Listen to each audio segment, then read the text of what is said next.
Hello to my friends. Hello. Good morning. Good morning on the last day of one of the shittiest years we've ever had. That's right, it's the last day of the shittiest year that a lot of people have ever had. It's the last day of a shitty year that a lot of people have had. I gotta adjust my seat. Hold on, everybody. Hold on, everybody. Good morning. Good morning, Neil. Thank you. Thank you very much. I love it. I'm a classics girl. I'm just a classics girl. I love classics. I love classics. Oh, wait, hold on. I don't have any space. See?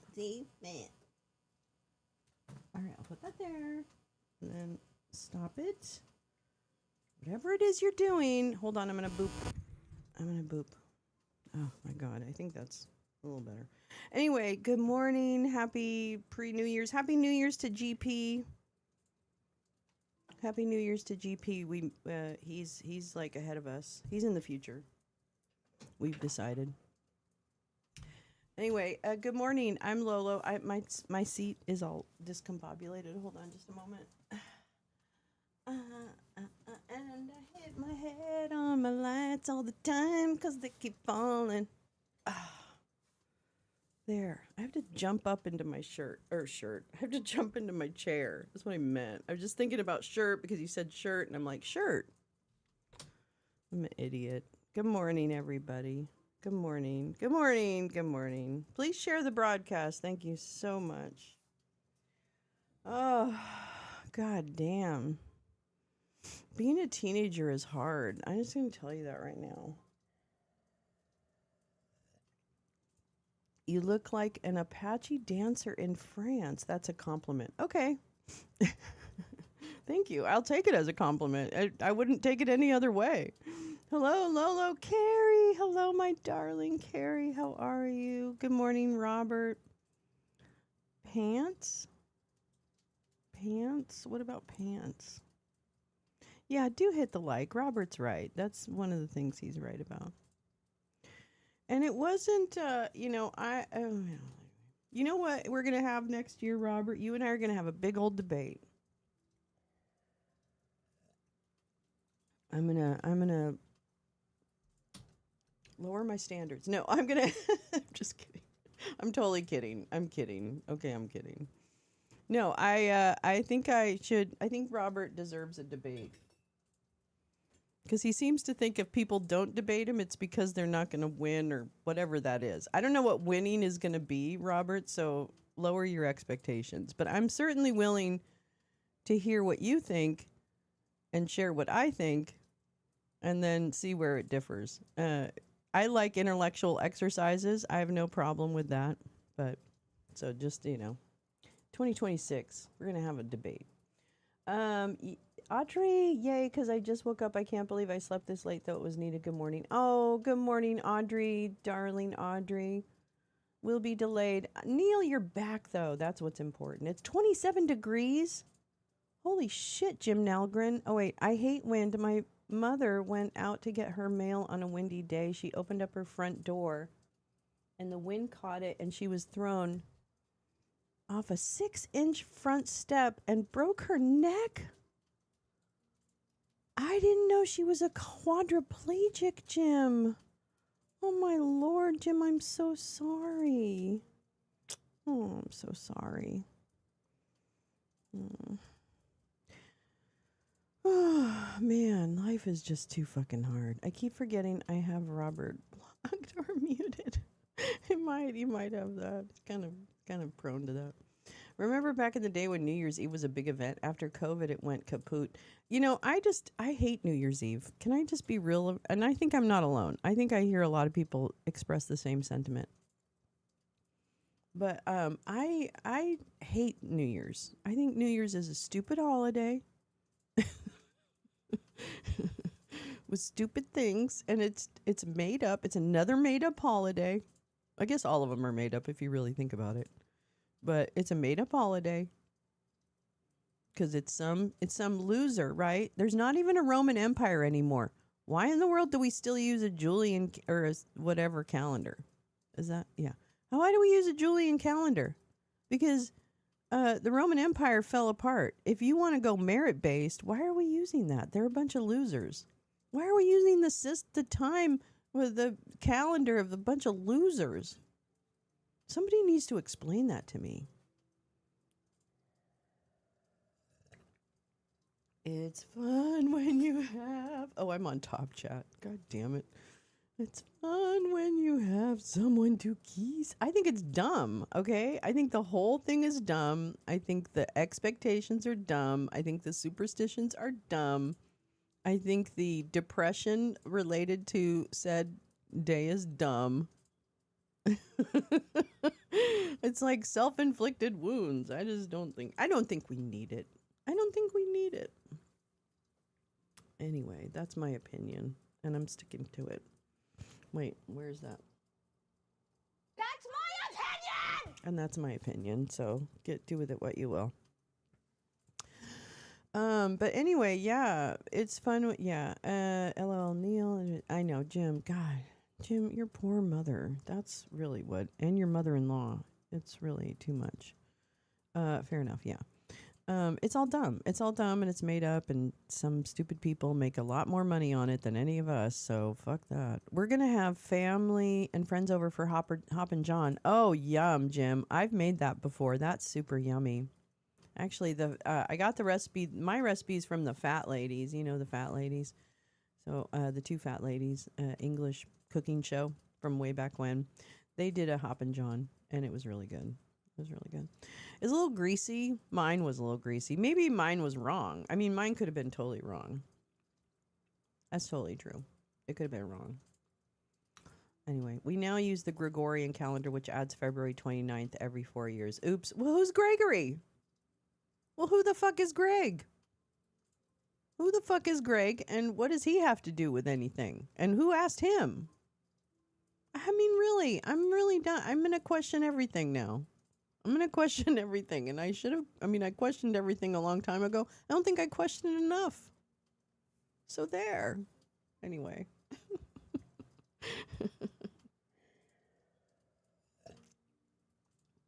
I have so much stuff that we need to read. Pope Gregory. Yeah, fuck him. Pope Gregory the something. Pope Gregory the idiot. Okay? Pope Gregory the boss of everyone. Pope Gregory I don't know. Lee! I was out shoveling and feeding the birds. I've been up since 4, jet lag. Lee, welcome home, number 1. Welcome home, my lovely sister. I love you so much, and I've missed you so much, and I feel like I haven't talked to you in a million good dominable years. And so welcome home. Welcome home. JFK, good morning. Good morning. Good morning, gorgeous JFK. I don't know what you look like, but I'm imagining you're pretty hot. I don't feel very gorgeous, but it's the end of the year, so who cares, right? I mean, whatever. Oh, what'd I miss? You missed it all, Jane, and the show's over. Thank you for coming, everybody. No, I'm just kidding. If we use the Hebrew calendar, we could jump ahead 3,761 years. Well, I'm down. New Year's Eve just reminds me I'm going to fuck up saying or writing the wrong year for a while. Yeah, I refuse to talk about New Year's resolutions. Do what you want, and you know what this is? Oh my God, I had an idea for a shirt.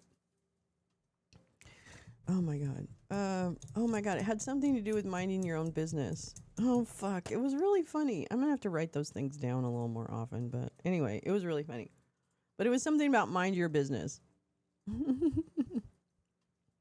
And it was reminding people that we should all just, the world would be better if a lot more people just minded their own business.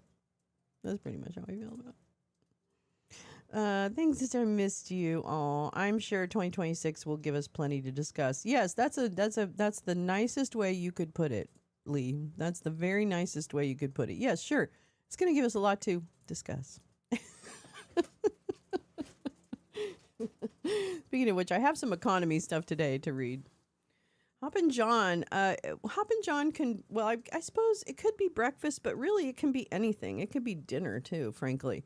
It's like cabbage, bacon, and something else cooked in lard, like in an cast iron skillet. So it comes out like crispy, and it's really, really fucking good. I mean, it's probably not good for you, but it's pretty good. But mine came out very greasy because I think I used too much. I don't know what, butter. I'm not sure what I used. What's up with Pope Gregory? Yeah, who the fuck is he? God damn, I can't stand it. It kind of, it's not really a hash. I guess there are potatoes in it. I can't really remember the recipe off the top of my. It's a southern dish made for New Year, though I don't remember the ingredients. Yeah, it has cabbage and I think potatoes and bacon, really finely chopped, and then put in a cast iron skillet, the one I saw, and of course it's cooked in like grease or something in the skillet. And then it gets all crispy and yummy, and it's like bacony goodness. Unless you make it like me. I have my energy to get jobs done this morning. I know. Lee, I can't imagine coming home from a trip, having jet lag, and doing any chores. So congratulations, girl. You're like 75 miles ahead of anybody I know. So you're amazing. Sounds like a recipe for gas. It probably is. It probably is. But, good fiber. That's what it is. Okay, that's the benefit of it. Hoppin' John has fiber, I guess. I don't know. I mean, I think it offsets with all the fat you're supposed to put in it. And I think they put like lard or something. I think they cook traditionally in lard, but that's true. It is a southern dish. The two fat ladies were just making it because they were making a series of dishes. So it's not theirs. They're not claiming it. They talked about the history of it a little bit. It might require a walk in the fresh air. Ooh, that sounds really good, actually. I need to do some food shopping. I bet the cupboard's bare. Jesus, Lee, you've been gone for a minute. You better restock. Restock, and don't forget to restock the most important supply this year, kids, because you're going to need it, and that's weed. Thank you very much. This ad brought to you by the power of weed. By the power of weed, I compel you. So happy New Year's. This has actually snuck up on me. I don't know about anybody else, but I feel like New Year's Eve really snuck up on me.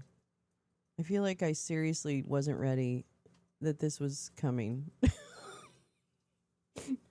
I'm sorry. I wasn't ready. I wasn't prepared for this, for you to come. I didn't mean to hurt you. I didn't mean to make you cry. I didn't mean to hurt you. I'm just a jealous guy. It's a good song. Except for the fact that I think it's about domestic violence. Were my new gummies good? They're very good, Carrie. They're very good. I know I only took 2 of them one night, and so I haven't taken like the whole fucking, I haven't taken the whole pack yet, but maybe someday. Yeah. Yeah, I realized that song, Jealous Guy, it's like, is it about domestic violence? I don't even really know. Like, it sounded like it was about domestic violence, but I don't really know if it was about domestic violence. I can't really. My eyes aren't focusing. That's really kind of where I'm at right now. I'm trying, Jane, especially since I love oatmeal. Oh my God. Who's having oatmeal? Wait, I saw it and then I lost it. Just look it up where your new gummies. Wait, who says having oatmeal? I'm having 2 packets of oatmeal and flaxseed with fresh blueberries. Oh my God, Audrey. I love oatmeal. You know what I eat is that Bob's rolled oats. I like those a lot. Oh, thanks, G. You're so sweet. Thank you. Where my new in UK, I would suspect they use bacon grease or beef drippings. Ah, yes, Lee. I think it's probably the bacon grease. I think that's what it was. Yeah. Yeah. Happy New Year, G. Good to see you. I'm trying, Jane says. Oh, the huge oatmeal. We had a very large oatmeal controversy this year in the lounge. No. Good morning, Oomph. I've never had a gummy. Maybe 2026 is your year. You know what, Jane? I think if any year is going to be your year for anything, it's going to be 2026. Because guess what? It's going to throw everything at us. And we're going to need to be Heavily medicated for this year. That's my plan. Here's my New Year's resolution. Stay medicated. that, that's my best advice to you. It sounds good. It sounds yummy. God, I do put butter on my oatmeal. Does anyone else put butter on their oatmeal? I'm sorry. I know I'm probably ruining all of the healthy mix. Ooh, if I do oatmeal cooked in liquid egg whites with ground flax, chia, berries, pecans, pumpkin seeds, yum, and an ashwagandha mix. Oh my God, that sounds, first of all, so healthy. But I love all those ingredients. And interesting on the egg whites. So what is that? Does it like make it into a like frittata type of situation? That's so interesting, G. God, I love it. Da, da, da, da, da. You picked up weed last night, that a girl. I'm sorry. I'm a terrible influence. We know this, right? We do know this, right? Everything is better with butter. I mean, I love butter on my oatmeal. I'm sorry. I figure I'm doing a good enough deed eating oatmeal that I can have butter and okay, brown sugar. All right, I admit it. I have butter and brown sugar on my I'm sorry. I didn't put any cinnamon because why didn't I put any cinnamon? Because I don't have any. Yeah, it makes it more of an oatmeal cake. I would eat the fuck out of that. You could put savory stuff in that, G. Oh my God, that sounds so good. I would totally fuck with that. I would so fuck with that. It sounds so good. It's great. I love it. I've never even thought of that. And actually, that's such a great way to get protein. Oh my God. Actually, gee, I need to figure that out. Now I know I didn't eat before the show, so I'm hungry too, but it's okay. I'll wait. But that sounds really fucking good, and I'm going to try it. I need to figure out the whole liquid egg whites thing, but I'll figure it out. I would eat that because you could put all kinds of shit in that, and I'm not gonna lie. You could probably put some bacon in that.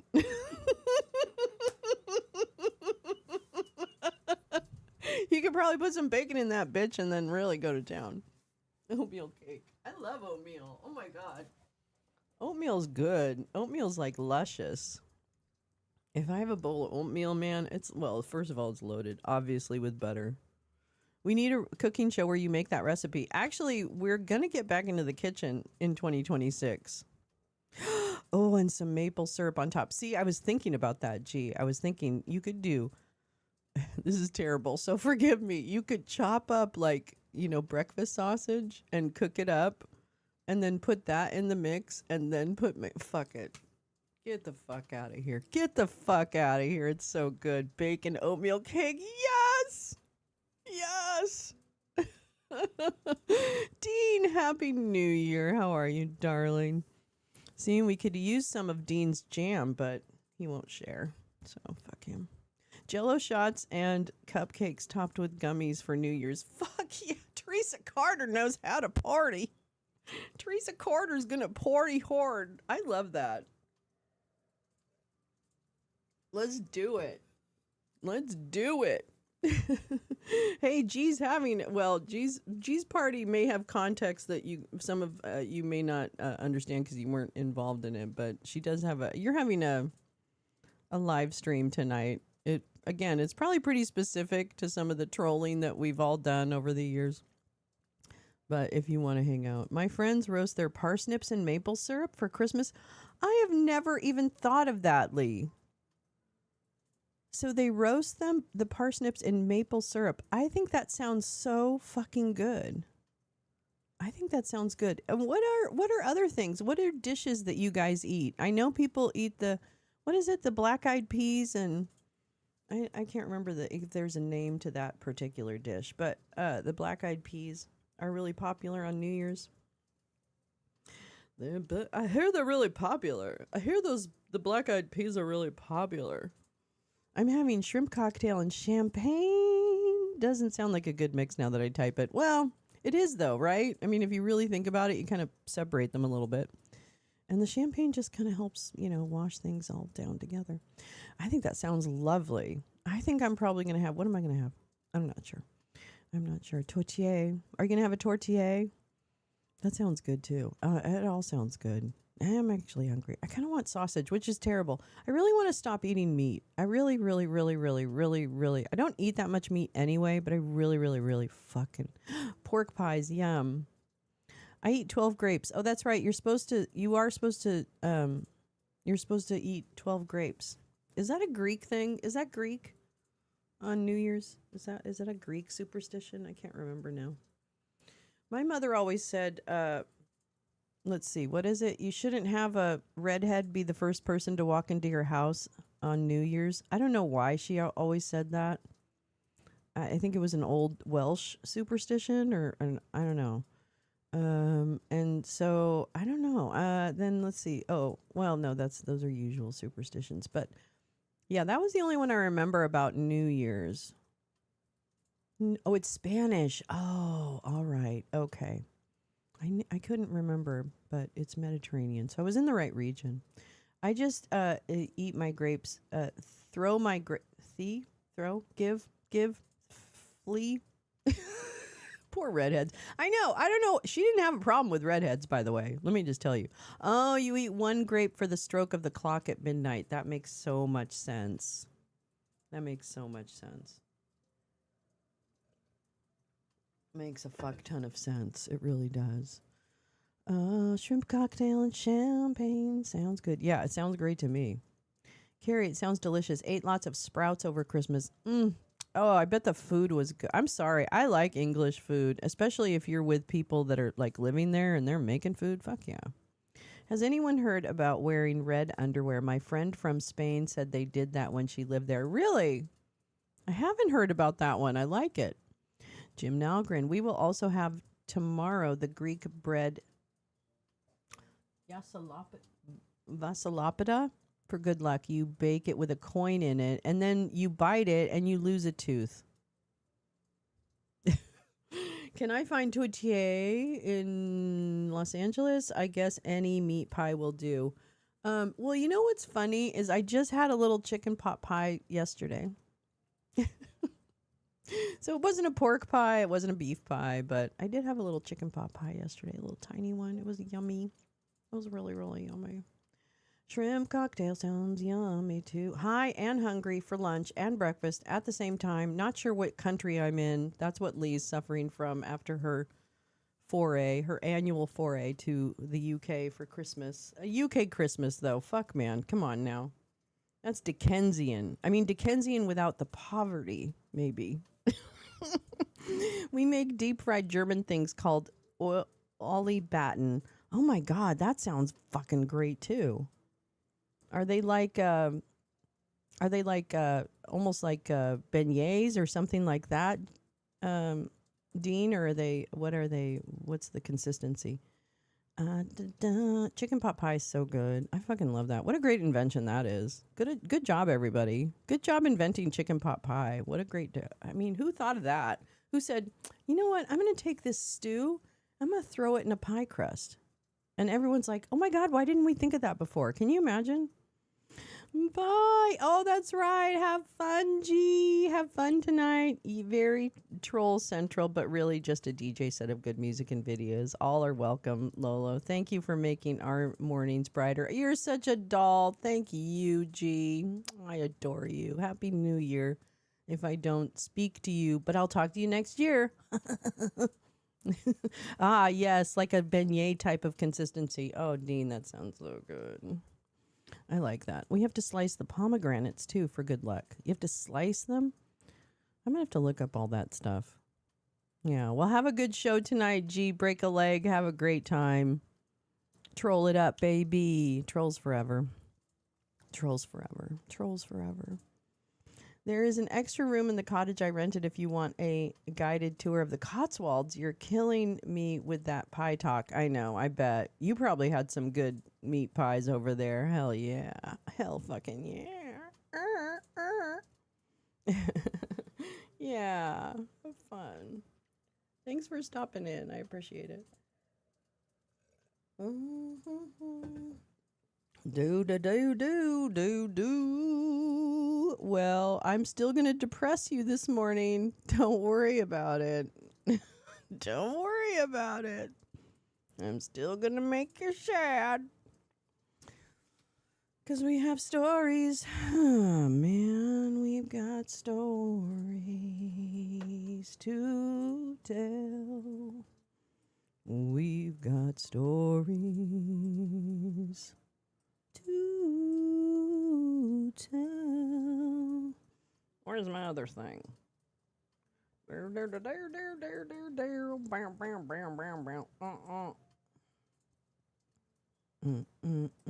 Okay, actually, I need you. You need to get over here. Meow.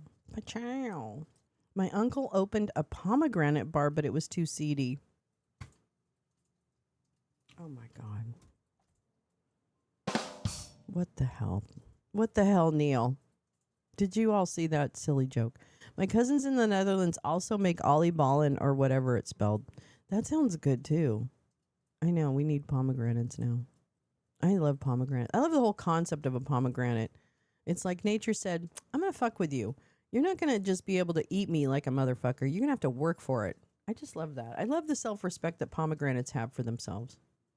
I think their sense of agency and self-respect is really high, and I admire that. Here's to you, pomegranates. Stay classy. Stay seedy. Stay difficult.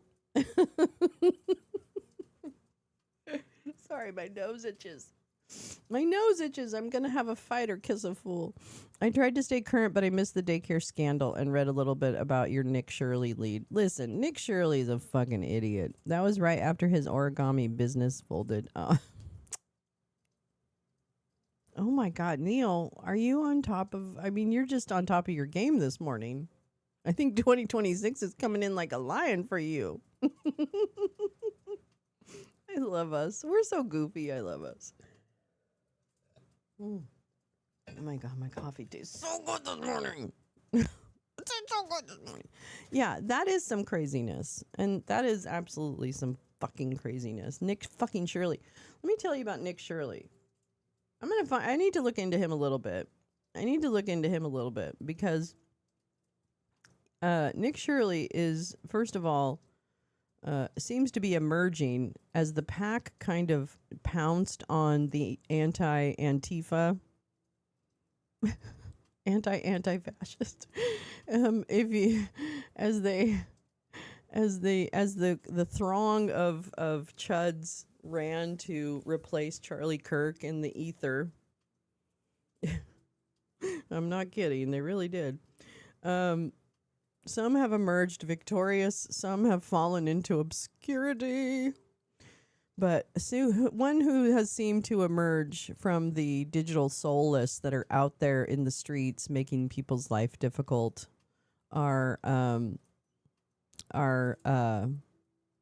is Nick Shirley. And he's doing it through a calculated series of rage baiting and the typical incel kind of groyperish. He plays with groyper. Oh, he has been in the wings. You're right, Audrey. He's absolutely been in the wings. And he's been doing his shit. He's been doing the same shit. But he is emerging from the crowd, the throng of digital soulless that were pushing, especially this kind of, the Muslim population in Minnesota and Michigan, I think, is another place they were at, particularly the whole Broadview stuff, the ICE stuff, all of that, where the digital soulless have emerged and kind of come out onto the street and bothered, Antifa, because that's what their dear leader told them to do. And they're good little boys and girls. So Nick Shirley has kind of positioned himself as like, the next kind of whatever Charlie Kirk was to them. I actually don't think Charlie Kirk was as popular as he is dead. Okay, so I don't think he wasn't as popular alive as he is dead. That's it. I'm so sorry, but that's just the way it is. If we're going to measure things in popularity, which apparently they are, I'm just saying that's the point. So Nick Shirley has been doing his claim to fame. He's going to hitch his wagon to bringing down the Somali community because, why not? Because he's a white boy. And so he's been out there trying to get in people's faces And I had something that I found just on TikTok, which, you know, I don't get my news from TikTok, but some people do. And so I really try not to get my news from TikTok. But again, sometimes people do. So let me show you what I did. What did I do? What did I do? What did I do? What did I do? What did I do? Where is it? Okay, here we go. Let me show you what I thought about, what I'm thinking about. Oh, it don't matter to me. If you say you wanna know, it don't matter to me. Mm-hmm. Let's see.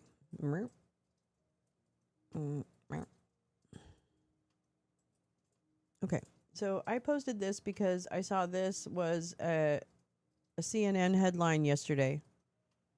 Oh, did I not? I didn't do it right. Okay.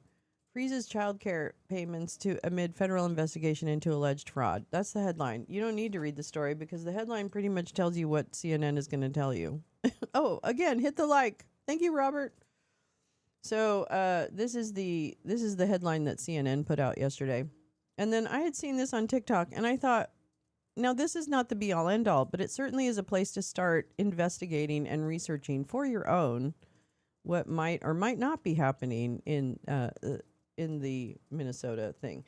So this is supposed to be a little funny, but of course the subject matter is not funny. So let's just listen in. Oh wait, hold on. Hold on. We gotta fix everything. We have to fix everything. Why isn't it working? Why isn't it working? Is that done? All right, let me say. Dun dun dun dun yeah. Let's see, is it taking it from that? I'm not really sure. It might be.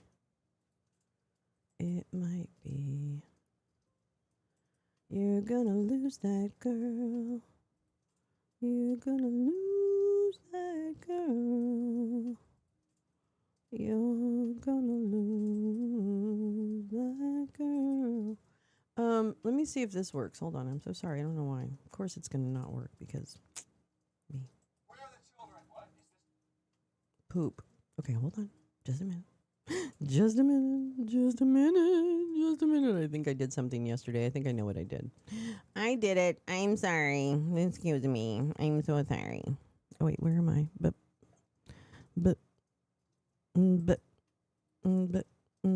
Okay. Now we, hopefully, maybe it works. Okay. Now it works. Okay. All right, ready, friends? What's this now? Hello, Mr. Spock. I think it was the right audio, just a little quiet. Oh, okay. Oh.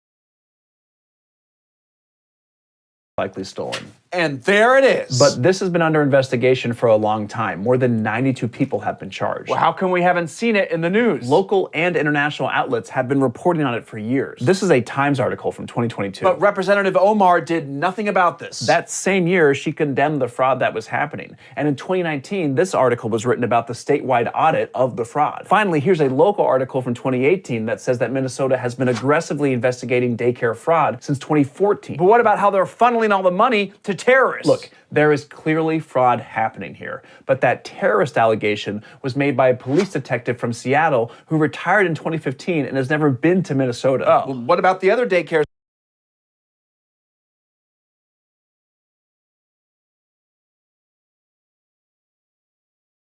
They're the children. What? Is this a daycare or not? This is my office where I make news videos. Did you see the report from Nick Shirley about the Somali daycares in Minnesota? Yes, he posted a 42-minute video, which I watched so that you don't have to. He's the only person out here doing real journalism. Hello, Mr. Vice President. Yes, I saw that you posted that. Great work, sir. So, yes, since 2018, more than half of $18 billion in taxpayer funds spent on the 14 programs intended to help low-income, vulnerable people was most likely stolen. And there it is. But this has been under investigation for a long time. More than 92 people have been charged. Well, how come we haven't seen it in the news? Local and international outlets have been reporting on it for years. This is a Times article from 2022. But Representative Omar did nothing about this. That same year, she condemned the fraud that was happening. And in 2019, this article was written about the statewide audit of the fraud. Finally, here's a local article from 2018 that says that Minnesota has been aggressively investigating daycare fraud since 2014. But what about how they're funneling all the money to terrorists? Look, there is clearly fraud happening here, but that terrorist allegation was made by a police detective from Seattle who retired in 2015 and has never been to Minnesota. Well, what about the other daycares in the video? I didn't see any kids. Some of those daycares could have been committing fraud, but would you let a complete stranger flanked by his security team and his camera crew into your daycare to see the children? And I don't know when he filmed this, but my daughter's daycare is closed for the last 2 weeks of December. Dad, I want to watch Coco. I'm glad you care about kids, though. Of course. Have you seen the latest Epstein file dump from 3 days before Christmas? No, I don't think so. It's not important. In new documents, an unnamed victim alleges that both Trump and Epstein raped her, and that Trump traveled on Epstein's plane at least 8 times in the 90s. But last year, he said he was never on Epstein's plane. You should go check for more daycare fraud. Okay. Is this a daycare?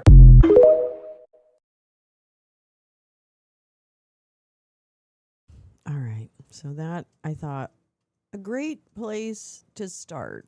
Obviously, not the be-all, end-all, not a place where I get all my information, but it is about beginning to understand that situations are not black and white.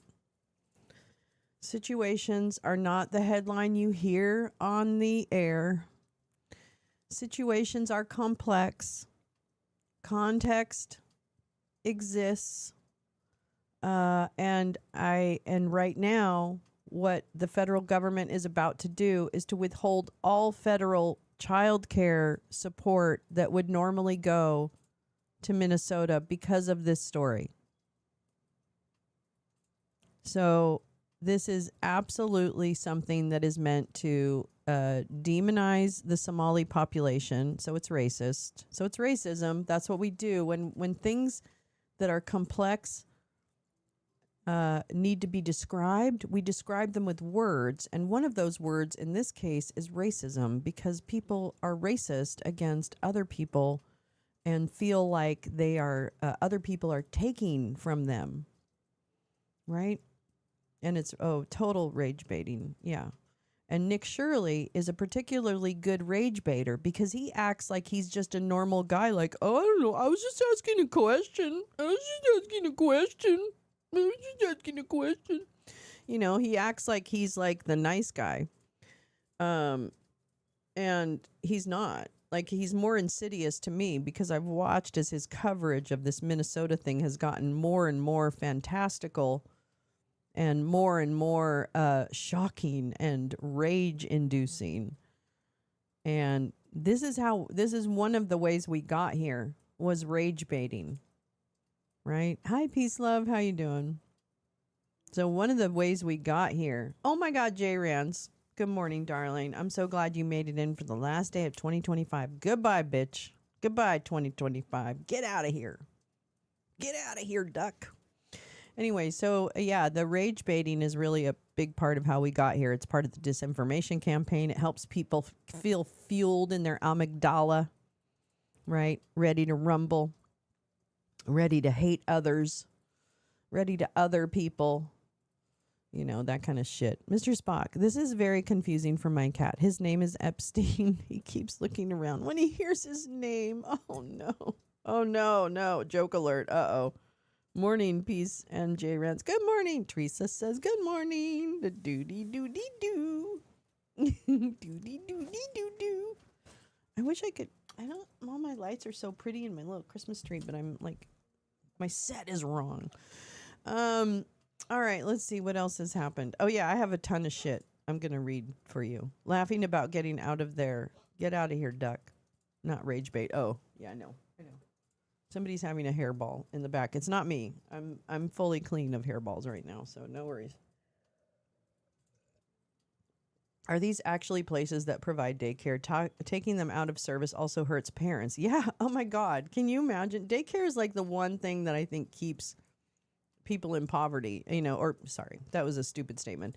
It is one of the major factors that keep people in poverty is the lack of affordable daycare. And frankly, it should be free. What the fuck are we even doing? If you're an employer, let me tell you something radical. If you are an employer, provide some fucking daycare. Like, what's the wrong with these billionaires? Take your fucking, like, part of Jamie Dimon's salary could go for full daycare for all of his employees. Wow, what a radical gesture that would be. I don't think these guys are very smart because they don't understand by doing radically generous and socially supportive programming, they would be the heroes of the story. Because if you think about it, when we did ACA all those years ago, people were bitching about it and they were mad and they were like, blah, and they're still to this day trying to take it down, obviously. But look at what a difference it's made in millions of people's lives just to have a slightly more affordable. Believe me, I've looked at the marketplace prices. They're not very different from what the deducted amounts of your premiums are in a lot of employers. So it's not like they're really, really, nobody's like losing money because of the ACA. I call bullshit and I want to see the data on it if they are. Okay. But I'm telling you right now, same thing. I have a new program. I have a new campaign I'm working on. It's called Wake Up Gavin. And if Gavin has any aspirations of becoming anything more than he is right now, which is a governor and a troll, then he has to fix himself on 3 key issues. On trans rights, number 1. On women's rights, number 2, a la the menopause bill and other things that he's vetoed. And number 3, the unhoused issue in this state and how people who are unhoused are able to access safety and still have choice, because humans deserve choice. Part of what makes us a human is having choices. So I think that's my idea. But if you lead with radical, people focused, putting, like there's this thing in I remember when I was working in Silicon Valley, there's this concept called human-centered design, right? And it was big. It was big at Stanford. It was big at IDEO. I worked with a bunch of people at IDEO, if you remember that company. I don't even know if they still exist. But that was like a Silicon Valley organization that really, in fact, we worked with them for the school in Africa, thinking, doing some dreaming with IDEO about what a school setting can be, right, in its ideal. And it was all based on a concept called human-centered design. And what you did was you put the people who were impacted by whatever you're trying to do at the center of the design of what you're going to be doing, which means you include them in the process, right? You listen, that your solutions are really driven by what the people who are going to need. I know this sounds really stupid, but it's actually not done. Okay? It's not done. So, but human-centered design is really, really fucking effective. It takes a lot of time and work, and you have stakeholders, and you have to get a lot of input and shit. But it actually makes much more fucking sense when you think about it, because you're designing it from the beginning with the people who are going to be impacted the most by it. And that's really at its essence what it is. And Silicon Valley, this was like, I don't know, 20 years ago that they were really, like, this was really hot, right? Good morning, meowing star. Good morning, darling. Daycare should be free and people should earn enough so that one of the parents can stay home and raise their own kids. Absolutely, Robert. 100%. 100%. And you know what? It's hard to figure out, but that doesn't stop you from doing something. That means, just like with the ACA, which is imperfect, completely imperfect, The real issue is people make too much money in the insurance and the healthcare industry. But beyond that, things can be imperfect, but that means that you go ahead and you push through and you try different things that may or may not work. You are driven. You are totally driven to really solve a problem. But we're not in that phase right now because we're in the middle of a tyrannical regime. So those dreams of mine are very distant right now. Very, very distant. But I think that's, when we burn it down and build it up again, I certainly hope that daycare is key among, because I'm going to tell you right now, you provide daycare, that just opens up a whole host of possibilities. A whole host of possibilities for people. It's crazy. They can go back to school, right? I know. I recall the hard times of being a single mom, paying for daycare. Thankfully, I had a great circle of friends. Well, I had my daughter in Boston. I didn't have any friends, any family. I was a single mom from the jump by choice. And so it was all me, baby. And paying for daycare at that time, and I'm going to tell you, that was in the 90s. That was in the late 90s. I know, it's an alert. Thank you. Thank you so much, Mr. Spock. You're so smart. In the 90s, it was $1,400 a month. In the 90s. It was ridiculous. So, and I wanted to spend time with my baby, but I had to work because someone had to pay for something like a house and, or an apartment or something. So anyway, yeah, daycare, it's a real solution. Let me put it. But what's happening in Minnesota has many, many complex moving parts, has been a case that has been going on apparently for years and deserves a lot more thoughtful research. That's my point. Is that these stories require a lot more thoughtful research and understanding before you judge. And most certainly, you should never, I don't care how much context you have, you should never judge an entire community on the actions of a few individuals. Because there are all shitty people over the world. There are shitty people in every community. Oh my God, families would have so much more money to spend in the economy if the daycare was free. How is this not an obvious win-win? Well, now that ship has sailed. We could have had nice things, but not now. No, I'm just kidding. Hi, Scott. Happy New Year, darling. How are you? Happy New Year. Anyway, crazy, crazy, crazy world. But it's a 420 alert, as Mr. Spock is kindly reminding me.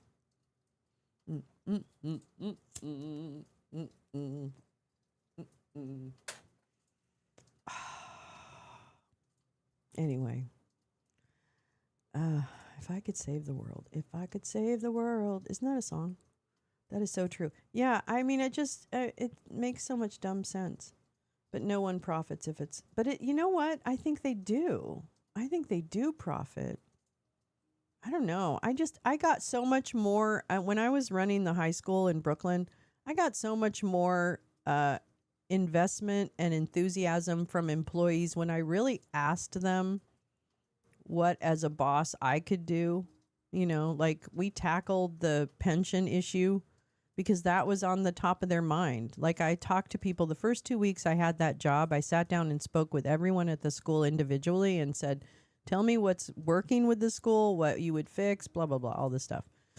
And overwhelmingly, people were like, I want to take advantage of the state teachers union retirement plan, but we're an independent school, blah, blah, blah, blah, blah. Like a public charter. So we're not independent. We weren't a private school. Yeah, of course they would profit in the long end. It's so dumb. It's so dumb. Remember what happens when we do stimulus payments? The economy stays buoyant. Okay? That's what happens when you do stimulus payments, when you help people with the resources that they need in order to live. Because if you're not going to control prices, you better control what they get. What was I saying? Horsey Doovers? Horsey Doovers and bubbly? Yum, yum. Yum, yum. No one is pushing these things. There's always an excuse, blah, blah, blah, blah. There's always a Mansion. Yeah. Well, thank God Mansion and Cinema are gone. So that's one thing. We've got a Fetterman now, which is whatever. And you know what? The rules are different now because we've got kind of a concerted effort to undermine what would normally be a bipartisan or, kind of cooperative Congress, which of course is rarely happens, but now is so far away, it's not even funny.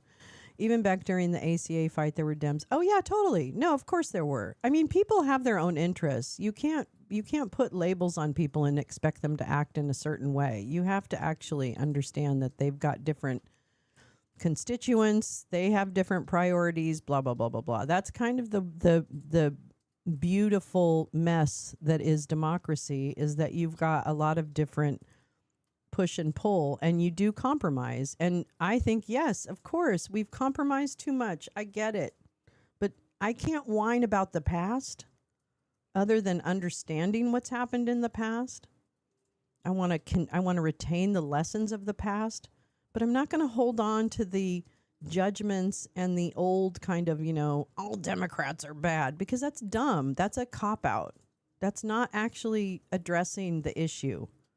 All Democrats are not bad. There's actually some really, really fucking great Democrats. And remember, politicians are also people. Okay? Politicians are also people. And they are motivated by a host of different things. So that's why, in my personal opinion, I would rather work with a pro-democracy regime than an anti-democracy regime. So that's kind of the first decision. And then I also want to push that. I want to push the pro-democracy regime to make even further changes to make this country better, or whatever, whatever it is. I'm not sure we're going to get there right now. I think we're going to have to go through some really hard stuff. And we have been going through hard stuff. So, but I just hope I hope as few people get hurt or die as can when we're going through the part where we get to the part where we fix this. Yeah. So I'm going to continue to vote. I'm going to continue to stand up for whatever issues I feel strongly about. And, all that. I don't know. Lee, I hadn't heard about pre-K in Michigan.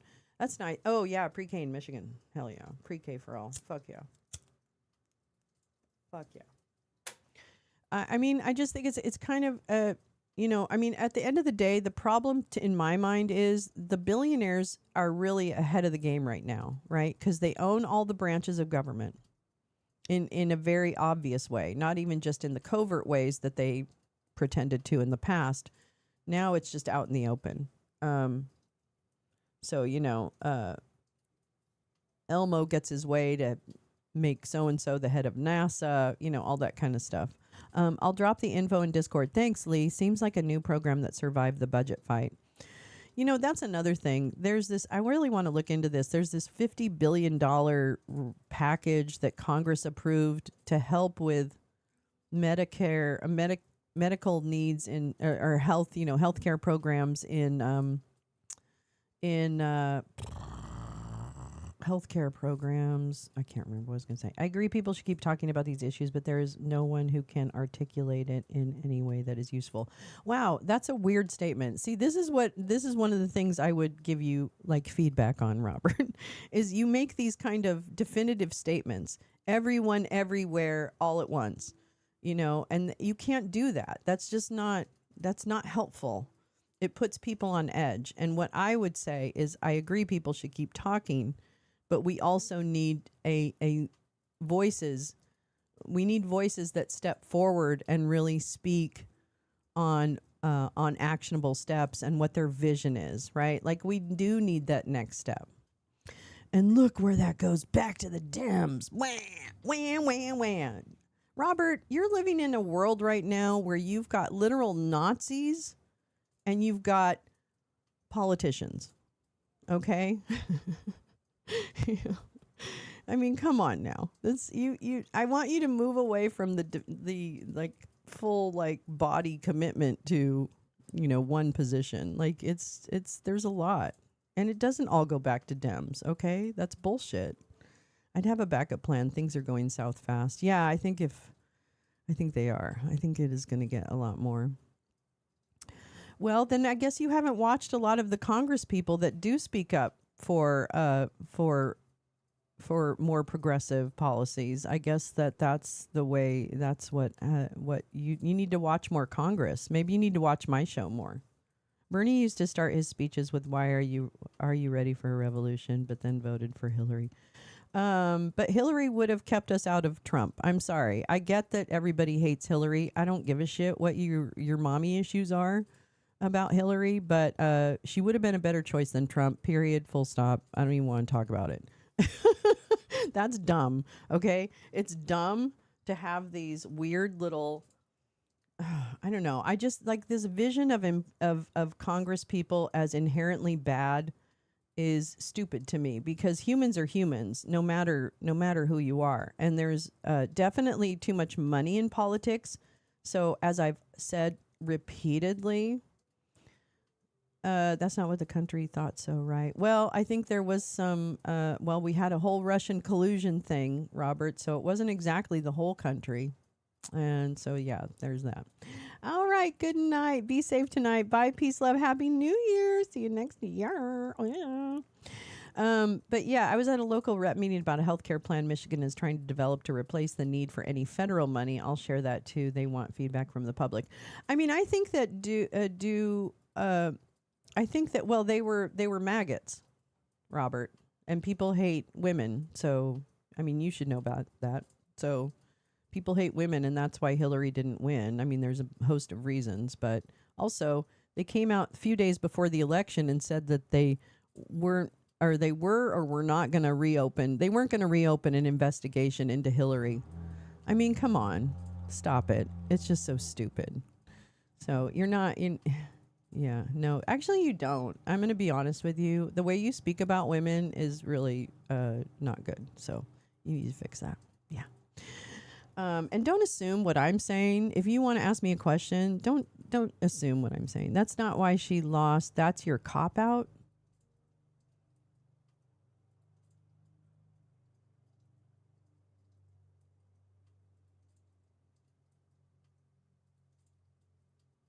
That's my cop out.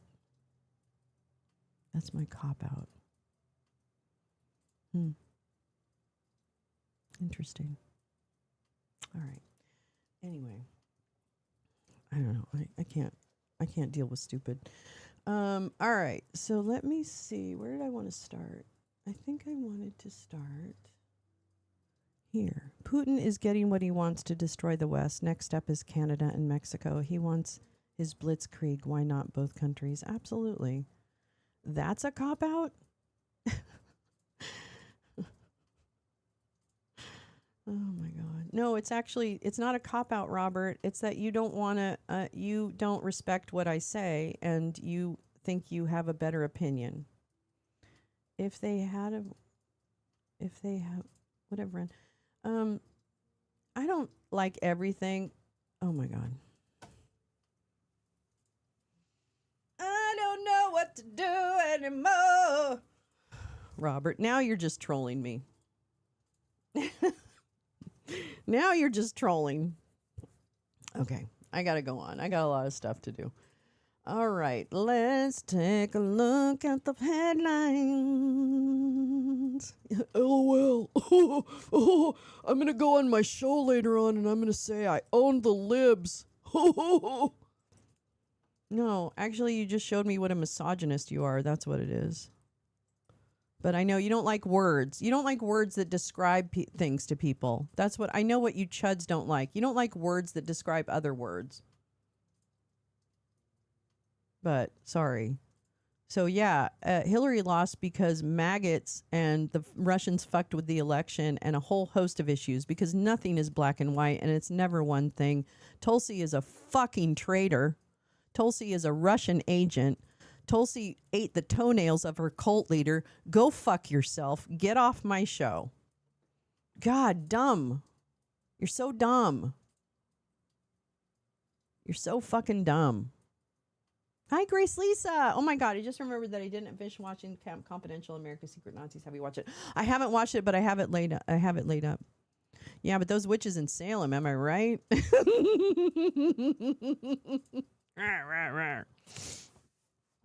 Okay.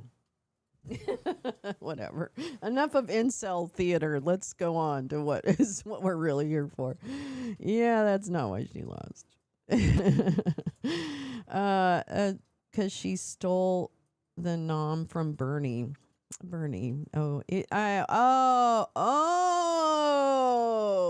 my God. It all makes sense now. Oh my God. You're a Bernie bro. Oh my God. Oh my God. Politically, which just gives away the ignorant trolling. Yeah, I know. He is just an ignorant troll. He wants a woman to pay attention to him. It's weird. I was trying to treat him like a human, but he can't act like a human, so I'm sorry. I've done my best. I've done all of the charity work that I could do. A real strong woman like Bernie. Yeah, exactly. Whatever. Okay, I was going to check the headlines first to see what's happening in the world, unfortunately. Armored personnel carriers repurposed as explosive-laden bombs. Oh, okay. I think I'm going to move this over here. Hold on just a minute. Hold on just a minute so I can see it and read it. I don't know. You know, I have spent my entire life being mostly misunderstood by men, and it'll just continue to go that way, and that's okay. I'm fine with myself. I'm pretty good company when I think about it. Okay, here we go. Oh no, what happened? Where'd you go? Where's the chat? Where's my chat? Oh my God. I don't even know where my chat is. Hold on. What the fuck? Okay, I can't see chat anymore, so I hope everyone has a nice day. No. All right. Gaza City's urban landscape was once densely packed with concrete residential blocks, including multi-story houses and high-rise towers. Oops. Sorry. In the weeks before a ceasefire began in October, Israel's final offensive wreaked devastation on a city battered by 2 years of conflict. Some of the city's tower blocks provided shelter for families displaced by the conflict. The Israeli military said militant group Hamas was using high-rise buildings for surveillance and operations and had booby-trapped residential areas. Thousands of homes were destroyed, including tower blocks brought down with airstrikes.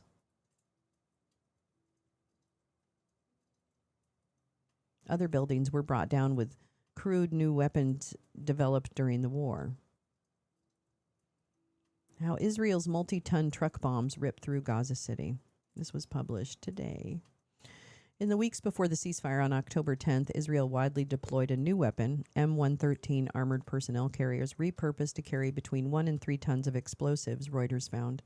As Israeli troops pushed toward the center of Gaza City, these powerful bombs, along with airstrikes and armor-plated bulldozers, leveled swaths of buildings, drone footage, and satellite images show.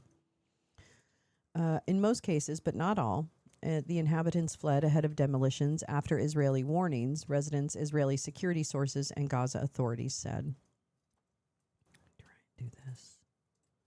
Over here. Sorry, hold on.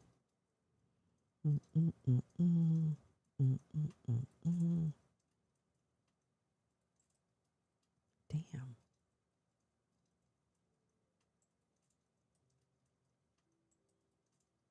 There we go.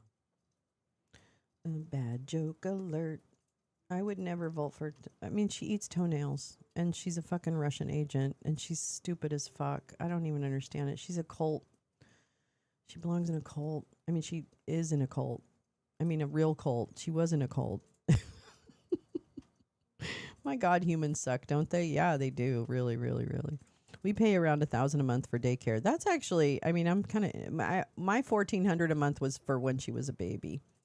Teal has advanced his surveillance system. It's scary. Only way to go dark and is, I mean, but can you even go dark? I don't think you can go dark now.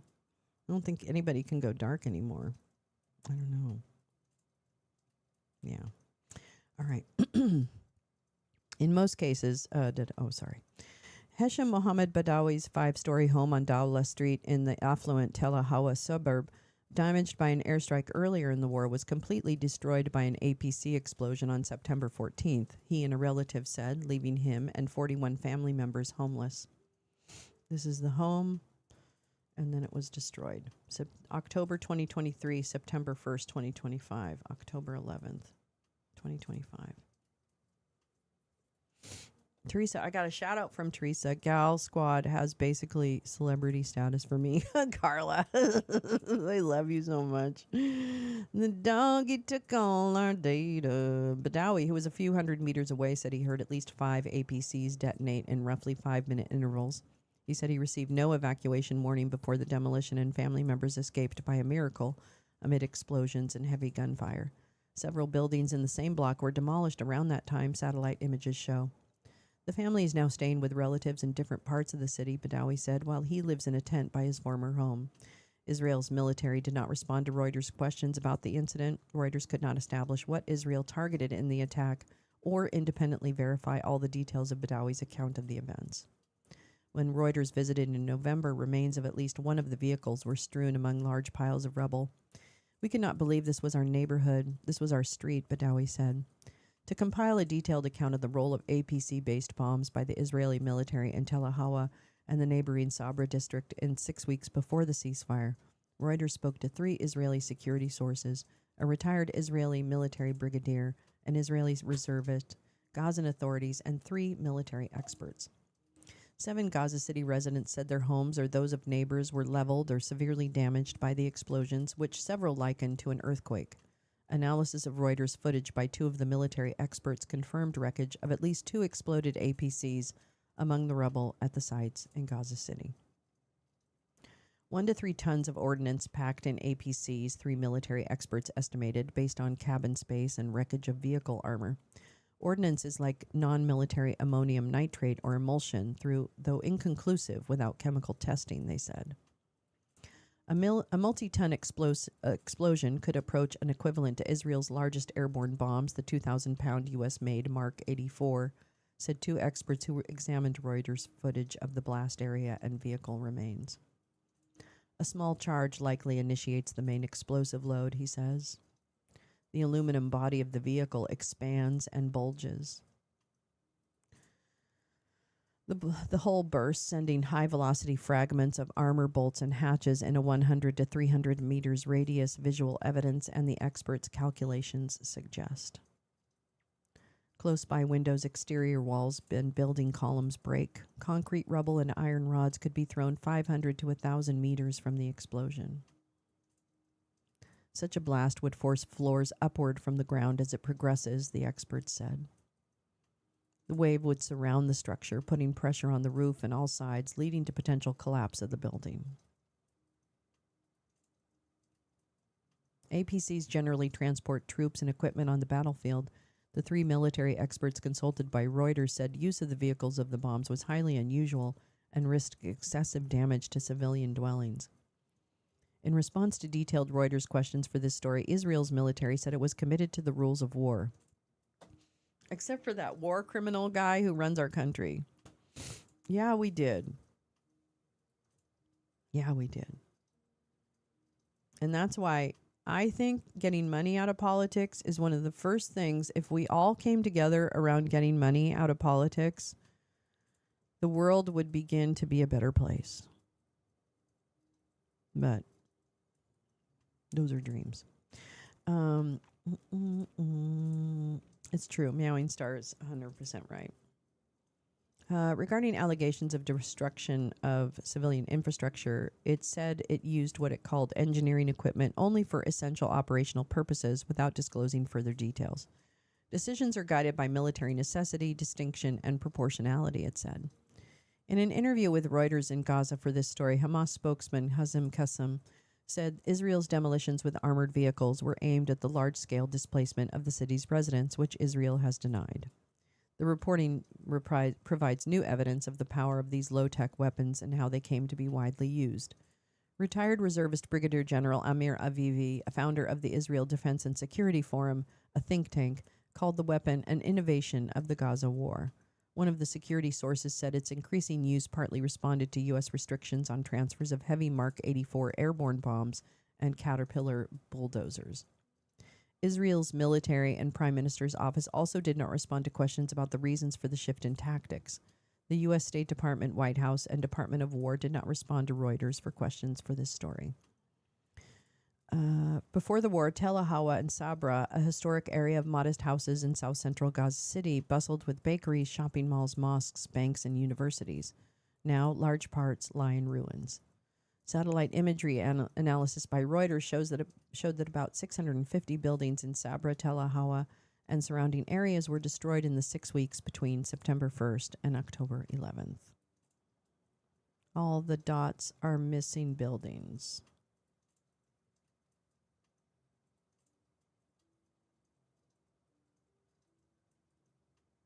Oh my God. 2 international law scholars, the UN Human Rights Office, and 2 of the military experts who reviewed Reuters' findings said use of such large explosives in dense residential urban areas may have failed one or more principles of humanitarian law that prohibit attacking civilian infrastructure and using disproportionate force. The basis that some of it may be booby-trapped or once used by Hamas snipers is not enough to justify mass destruction. Ali Aziz Sungai, head of the UN Human Rights Office in the occupied Palestinian territory, told Reuters, referring to Israel's allegation that Hamas placed improvised explosive devices in houses, which Hamas denies. In some circumstances, buildings could lose legal protection and become targets if Israel had evidence Hamas used them for military advantage, said Afonso Seixas Nunez, associate professor of School of Law at St. Louis University. Israel's military didn't respond to provide such evidence. If not the result of military necessity, the demolition of civilian infrastructure could amount to wanton destruction of property, which is a war crime, some guy said. The level of ruin reflects a broader trend. 81% of Gaza's buildings suffered damage or destruction during the war, according to the UN Satellite Center. The area, including Gaza City, experienced the most damage since July, with approximately 5,600 newly affected structures, it said in October.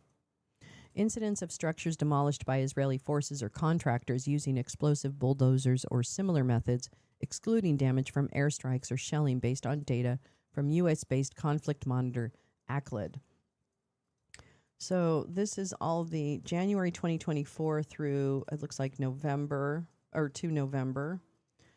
Tower houses and residential buildings destroyed in Sabra. So the activity between April and the end of October. Oh my God. In Khan Yunis and Rafah, North Gaza, Deir al-Bala. That's a lot. In August, Israeli Prime Minister Netanyahu told reporters Israel was packing tons of explosives into APCs because Hamas had placed explosive devices in just about every single building in evacuated areas. Oh my God, he has the same logic Robert does. Everything, everywhere, all at once. Argue with that. No, I'm just kidding. We detonate them and they set off all the booby traps. That's why you see the destruction. Bright Eyes the Guard chicken laid an egg today. Congratulations, Bright Eyes. Did you enjoy that? Have you stopped bragging of the time Chuck retweeted me in favor of likes from Gal and Squad? Wait, what? I didn't understand that. The status. I've stopped bragging of the time. Chuck D? Chuck D? Who's Chuck D? But have you stopped bragging? And should you ever? No. You should never stop bragging. Okay, here we go. We detonate them and they set off all the booby traps. That's why you see the destruction, Netanyahu said. In response to questions for this story, Qasem, the Hamas spokesman, denied booby-trapping buildings and said Hamas did not have the capacity to set devices at the scale Israel claimed. Later in August, Israeli forces entered Gaza City with the declared aim of eliminating Hamas and freeing hostages held by militants since the October 7, 2023 attack on Israel that triggered the war. Who is Chuck D? I don't even know who Chuck D is. Was Chuck D.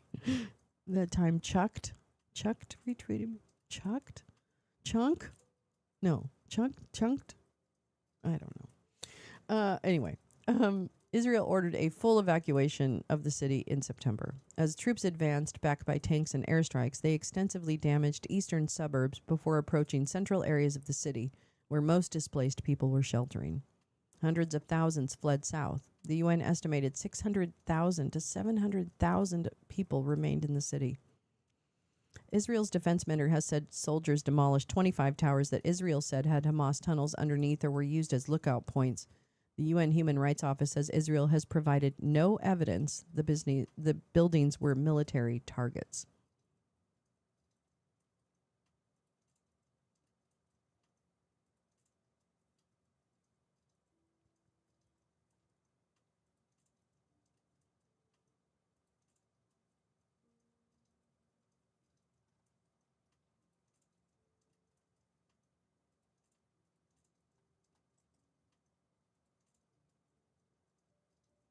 Jesus Christ. Among the destruction visible in Sabra, Tel Hawa, and South Rimal between September 1st and October 11th, Reuters identified the Al Roya Tower, which housed the Palestinian Center for Human Rights, a prominent human rights office that worked with charity Christian Aid, and Al Roya 2, a mixture of business and flats, brought down by airstrikes on September 7th and 8th. 2 wings of the Islamic University of Gaza and a mosque on the campus were destroyed. In one 6-block corner of Tel Hawa, almost every building was demolished, more than 60 in total. Oh my God. That's cleared. Beyond the 2 cases of APC explosions analyzed in detail for this story and airstrikes on towers caught on video, Reuters could not establish what weapons Israel deployed to demolish buildings or the total number of APCs detonated from August until the ceasefire. Gaza's civil defense spokesperson Mahmoud Basal said the army detonated hundreds of APCs in that period, as many as 20 daily. Israel's military did not reply to a question on numbers. These are the APCs. Oh, these are the APCs. Badawi's house. Among the buildings destroyed was Badawi's family home of 4 decades, along with more than 20 neighboring buildings in the same period. We didn't recognize this as our house, he said.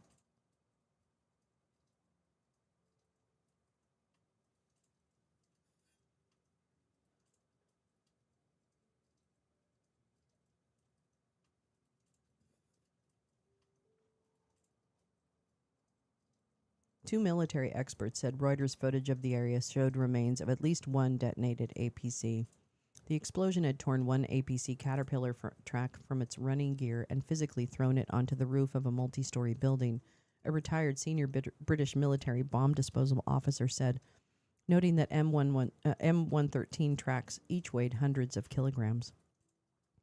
A thick ripped piece of metal and a wheel torn in half, both scattered at the property, were consistent with a detonation from within the APC, said Gareth Collett, a retired British brigadier general and leading authority on the explosives and bomb disposal.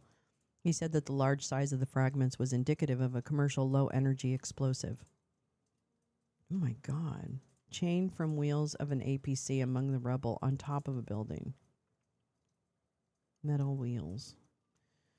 Bought from the U.S. after the Yom Kippur War in the 1970s, thousands of M113s were deemed to insufficiently protect soldiers and were mothballed, military historian Yagil Hunkin said. FMC Corp, originally the M113's primary manufacturer, did not respond. Oh my God. Can I tell you something? I just need to tell you something. My dad worked for FMC. And the FMC used to stand for Food Machinery Corp. Because my dad was an agricultural engineer by education and by profession. And he designed a lot of farm harvesting and irrigation equipment. Irrigation was his specialty.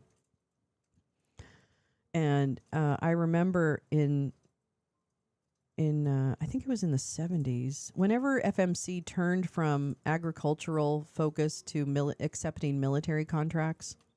Can't remember what year it was. I think I was still in high school. In fact, I know I was. So it had to be like late 70s. My dad refused to work on military contracts for FMC and lost his entire career because he refused to work on military projects. Wow. That just got me. I'm sorry. That just got me. Okay. Anyway, that makes a lot of sense. I'm proud of you, Dad. I'm proud of you. I know you suffered a lot. Bay Systems, which currently provides maintenance for the vehicle globally, did not reply to Reuters' questions about Israel's new use of the M113, other than to say it currently had no direct military sales to the country. It said equipment it sold to the U.S. government could reach other countries indirectly. In May, Israel posted a public tender seeking to sell an unspecified number of M113s internationally, public documents show. Oh my God. I loved him so much. The tender was later canceled according to an undated posting on the Ministry of Defense website. The cancellation allowed Israel to scale up and repurposing M113s. One of the security sources told Reuters the military did not respond. The first media reports of an APC detonating in Gaza date to mid-2024. Use accelerated this year when Israel rationed stocks after the U.S. paused deliveries of Mark 84 bombs over concerns about the bomb's use in residential areas. To drag the repurposed M113s into place in Gaza City, Israel has at times used an unmanned remote-controlled version of Caterpillar's D9, a large heavy-duty bulldozer, security source and Avivi said. Oh my God. Others were remotely operated according to sources and residents. These were filmed by Gaza residents depositing boxes apparently packed with explosives before retreating. Oh my God. Why are we so fucking awful? Okay, Caterpillar, it's time for you to fuck off too. The increased role of APC-based bombs also coincided with shortages in Israel of U.S. company Caterpillar's giant D9 bulldozer, long used by Israel's military for demolition. One of the security sources said Hamas heavily targeted D9s earlier in the war, killing or injuring soldiers and damaging the vehicles, the source said. Alarmed by their use to demolish homes, the U.S. paused D9 sales to Israel in November 2024. You know, when Biden was president. You know, when we were actually probably trying to stop a genocide, but we were so fucking tied to Israel that we continued to fucking fund them. But we do actually show that the Biden administration had some level of consciousness about what they were engaged in, and they should have fucking leaned in. God. I'm telling you right now, wake up, be progressive, lean in. There really are no centrists. I'm sorry. That's a myth. There are no centrists. People are more progressive than people think. Well, I shouldn't say there are no. But I'm just saying, people are far more progressive when faced with voting and faced with the issues. And it is the disinformation and that just completely undermines our ability to navigate what is real. And we end up with people like Robert, you know, who are so like soundbite oriented that you can't have a decent conversation with them about what they think, how they think something should be solved, and how, you know, you think something should be solved. Like, this is why we can't have nice things, is because of disinformation. That's why media literacy is so important to me. It's been a theme of my show since 2021 when I started. Really, peoples. Okay. All right. Oh, by the way, fuck you, Caterpillar. Caterpillar, and I'm not standing up for the Biden administration. I'm just saying, can we stop with the demonizing of that, given the fact that we've got a fucking Stalin in office right now? Jesus Christ on a cracker. Can we have degrees? And can we focus, please? Yeah, Democrats are idiots. Let's fix them. and show them with our vote and with our word and with our action that we actually believe in radically loving human beings for anything that they are. And that no, we don't want Caterpillar to send bulldozers over to Gaza to help bomb children.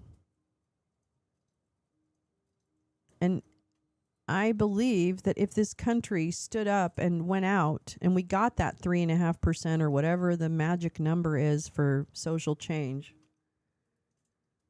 I still deeply believe that the more people that get out and the more consistently, and I'm just as guilty as everyone else. I'm not blaming anyone. I'm just saying that we absolutely need to fucking stand against this, because I think what this time is showing me is even more our voices are the only things we really, really have. And so we have to use them for good and not waste time gazing at our navel or trying to get some one up on somebody.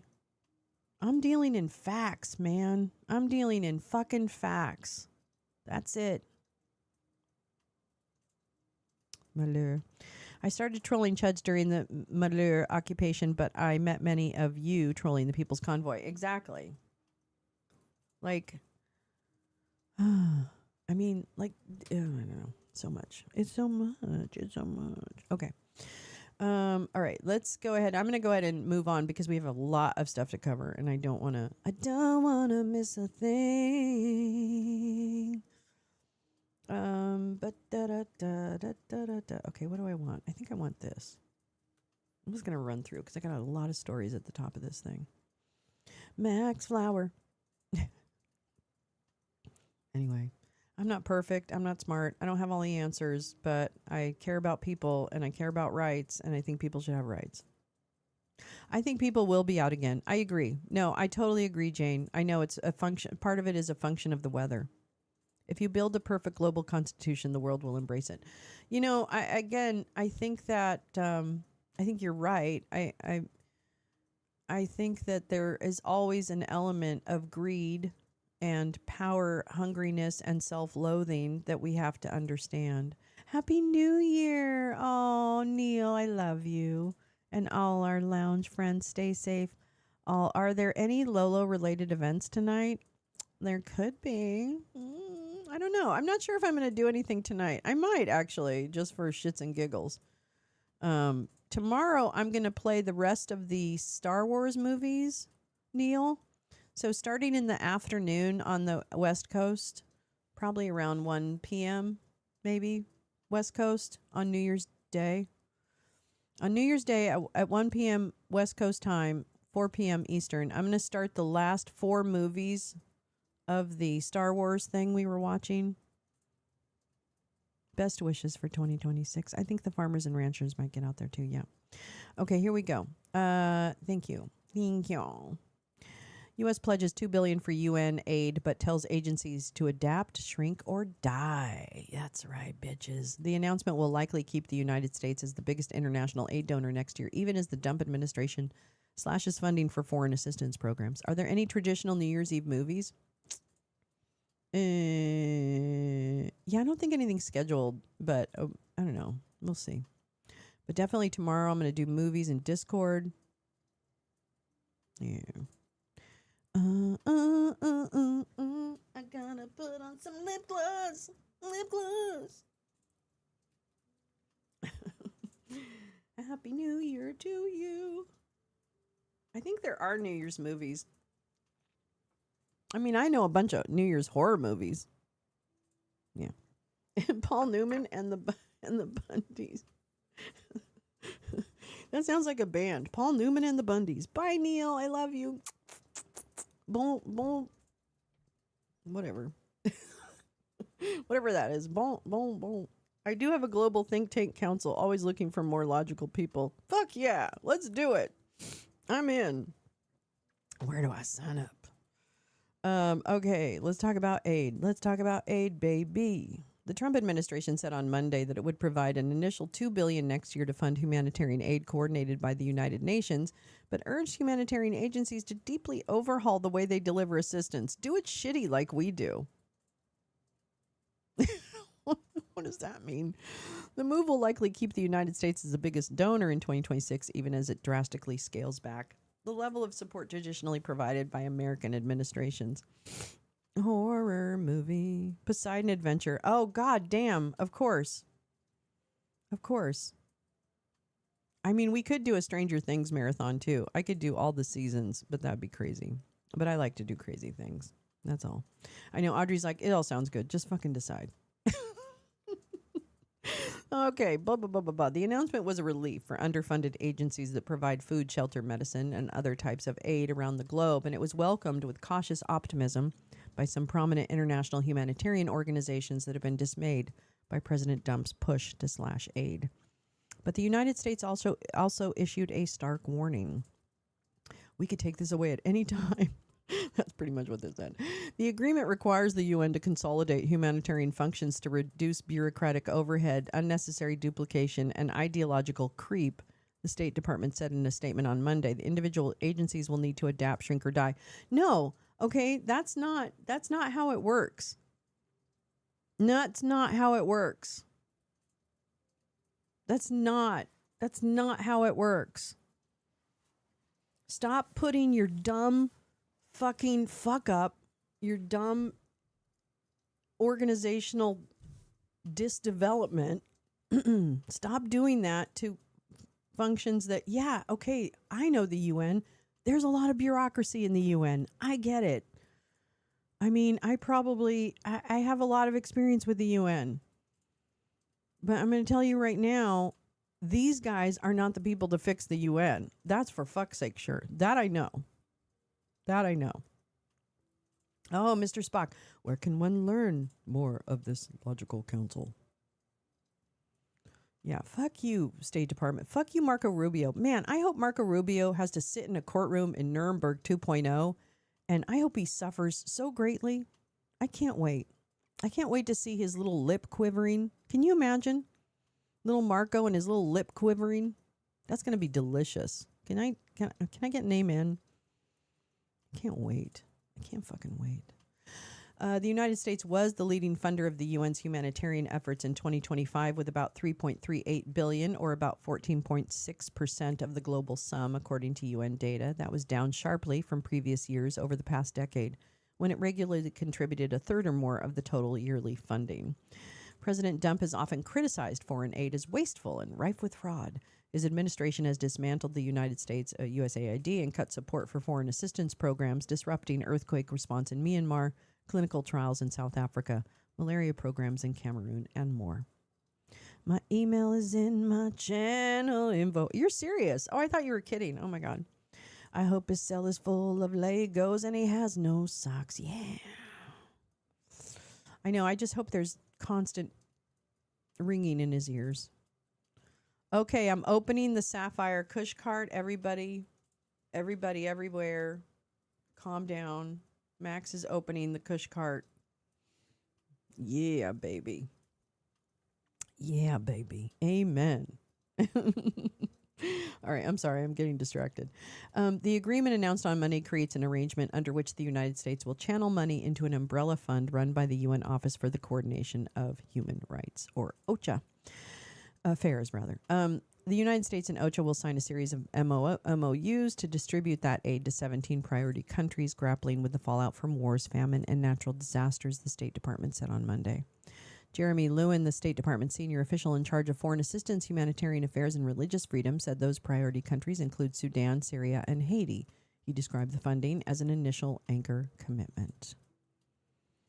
Here's some live updates. There are countries that we will add as we continue to get more funding into this mechanism, he said at a news conference in the U.S. mission in Geneva, adding that the hope is for the $2 billion to be only the beginning of a new partnership and funding model for UN humanitarian aid. We'd like to fuck up the humanitarian aid as well, the UN aid too. Marco keeps bumping into things. He does kind of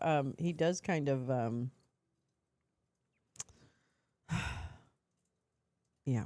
He does kind of like, he still has problems drinking water, I notice. I'm just going to say it. The 17 countries include some prioritized, by the UN as facing acute humanitarian challenges such as Ukraine, Myanmar, Chad, Democratic Republic of Congo, and South Sudan, but also some of interest mainly to the United States, such as Guatemala, Honduras, and El Salvador. It omits several countries of particular UN concern like Afghanistan and Yemen. Like, we don't want to give any aid to Afghanistan or Yemen, apparently. Gaza, which remains acutely short of aid despite the ceasefire on October 10th, is not covered by this agreement and will receive funding through other channels, Mr. Lewin said. By channeling aid through a consolidated fund instead of through hundreds of sometimes overlapping project grants. Okay, excuse me, overlapping project grants. Overlapping is a very feelings-based word. Okay. Now I can't look at it. Nikki, I don't think she has a large head. I don't think she has an unusually large head. I think she's pretty well proportioned. I think she's short. I think she's short in real life. I don't really know. Oh yeah, Stephen Miller. I cannot wait. He's gonna act like he's gonna win, and when he's sitting in the Nuremberg courtroom, he's gonna act all like. But then when they read the verdict, and he knows he's gonna die, he's gonna cry. He's gonna say, "Don't, not me, not me." I hate those people in Santa Monica. Is it snowing? Okay. Narco Rubio said on social media that the new model would better share the burden of UN humanitarian work with other developed countries and require the UN to cut bloat, remove duplication, and commit to powerful new impact, accountability, and oversight mechanisms. I'm just going to say right now, there's no overlapping grants. Okay? I'm sorry. I'm real sorry about that. Wait, which one? What's a Bratz doll? Who's a Bratz doll? Wait, who reminds you of a Bratz doll? Oh, Nicki Minaj. Maybe, yeah. I don't know. I used to like her. I like her music. I was really mad. I just really wish she wouldn't. I wish artists would make better choices. And especially the ones who are rich and can afford to do it. Same with all the artists that go over to UAE and Dubai and Saudi Arabia to perform. Big head I had is big for your body. Big time. I'm on my way. I'm making it. I'm gonna make it grow. Yeah. I can't sing that high. Anyway, what are we reading? Yeah, require the UN to cut blah, blah, blah, blah. Tom Fletcher, who as OCHA's leader had committed to the UN to many reforms demanded by the United States, called the U.S. announcement a landmark contribution that would anchor the agency's plan to reach 87 million people with emergency assistance in 2026. Jan Egeland, former head of OCHA, who leads the Norwegian Refugee Council, called the U.S. announcement good news that gave much-needed predictability to underfunded operations and that was a big boost toward reforming the humanitarian sector. I expect this to be the first signal that the Dump administration is back. Oh, okay. You're dumb. Mr. Egeland, you're dumb shit. You're dumb shit. Sorry. Wake up. Wake up. Still, the U.S. contribution represents only a fraction of the $23 billion that Mr. Fletcher wants to raise for emergency relief programs next year, a figure that is roughly 50% less than in 2025. Wow. Wow. Wow. Wow. They're cutting aid like overall. Roly-poly big head. Yeah, exactly, Grace Lisa. Exactly. You could bump into a mirror, scream, "Who the fuck is that guy?" That is unlikely to fix the funding crisis overshadowing international relief agencies, which face cuts by other leading Western donor governments. Because they have to put more money into think about it, do the math. We have forced the hand of many European nations to increase their annual percentage of defense spending because some failed TV star, everyone decided to listen to him for a minute. So now you've got countries taking a lot more towards, in fact, we watched it play out in the UK when they argued in Parliament about increasing the defense budget to accommodate the NATO commitment and cutting social programs. So that's what this is about, is that it's making other governments also hamstrung to step in and help, who are probably in the process of also cutting because they've been asked to make a significant increase in their defense funding. Yeah. In Sudan, where 3 years of civil war have displaced millions and left large areas gripped by famine, the World Food Program reported in December that it had raised only 12% of the funding requested for 2025. I don't even understand that. International relief agencies have reported similarly crippling shortfalls in anti-hunger efforts in Afghanistan and Yemen. This is a completely self-inflicted wound. Yes, Grace Lisa, we are the head of the axis of evil at this point. And that's not an understatement. The catastrophic underfunding of humanitarian work is the worst I have seen in 40 years, Mr. Eglin said. Never has the gap between recorded need and available funding been so severe. Let me take some coffee. It is sad.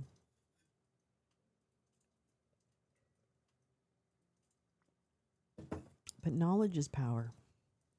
At least that's what I tell myself. Look at how beautiful that picture is. The tiny Japanese island on the front lines of China's feud. Yonaguni, a Japanese military outpost about 70 miles east of Taiwan, sits along the so-called First Island Chain, a strategic arc of islands used to hem in Chinese naval expansion. I'm going to smoke some weed while we look at the fire, and then I'll come back to our story. Because we're taking it slow today, okay? We're not in a rush. I mean, I'm not in a rush. Maybe you are. Maybe you are, darling. But I'm not. But I need to get some weed in my body. Weed in my body. Weed in my body. Oh. These YouTube streets, I can't. China looking to take Taiwan. Probably. They probably are looking to take Taiwan. I wouldn't be shocked. I mean, we're trying to take everybody. Got any good jokes? You've gone very quiet. Is it just me? Oh no, am I quiet? It might be you. Wait. It might be me. It might be me, it might be you. Knowing me, knowing you. There is nothing we can do. Knowing me, knowing you. ABBA. That's ABBA. I can hear her. I can hear her. She's screaming in my ear. Hoo, hoo, hoo. Hey, what happened to my fireplace? My fireplace is ruined. Hold on just a minute. I'm going to fix the fireplace. Hold on just a minute. Hold on just a minute. I got to fix the fireplace and I got to get up like this. China hasn't made a move in a while. No, they just surrounded... Mr. Spock, they just surrounded the island yesterday with military exercises.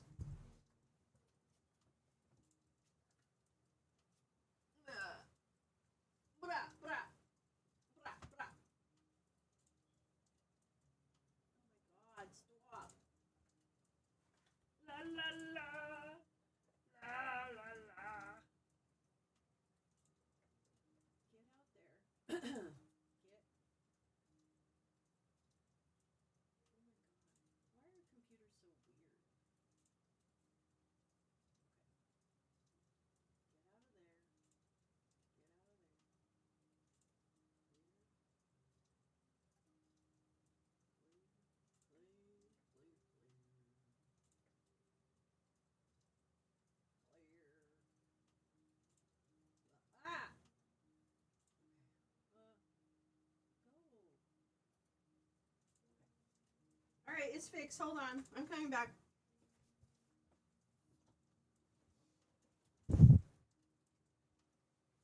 I'm coming back. It's their move. Oh, I see what you're saying. Yeah, I think they're gonna take it. I think they're gonna try. I mean, I just wouldn't be shocked, I guess. Why are we shocked? I'm entering my mind your own business era. Except for the fact that I don't want anyone to feel like they're being taken over. Like, that's bullshit. But I mean, I don't know. I mean, yeah, it's I don't know. I don't know. Like, stop taking over countries. Everybody stop taking over each other. Nobody cares. Here we go. Do you know the difference between a proctologist and a bartender? A proctologist only has to deal with one asshole at a time. There you go, Jim. That's for you. Happy New Year's. What do you call a guy with doesn't have any children but tells dad jokes? A faux pas. Oh, that's good, Jim. That's a good one. That's a good one. Chinese hankers. What the fuck was that? What did I just say? Chinese tankers also heading to Venezuela despite U.S. blockade. See Discord. Oh, boy. Direct challenge to the U.S. Do you think he's going to do something? I think he's scared of China. Can I just say that? I think he's scared of China. I really do. I think he's scared of China. I think he is. I think he's scared. I think he's scared little baby. I think he's like, China, you scare me. China, you're scaring me. Stop scaring me, China, because you're very scary, and I can be mean and scary to other people, but I cannot be mean and scary to you because you are very scary. So stop it. Stop it, China. You're making me mad. I'm very upset. I really hope not. I mean, I just don't want anyone to take over anyone. Okay, can we all just stop taking over each other and just fucking fuck with it? Stop it. Grease Lisa, today at the bank, an old lady asked me to check her balance, so I pushed her over.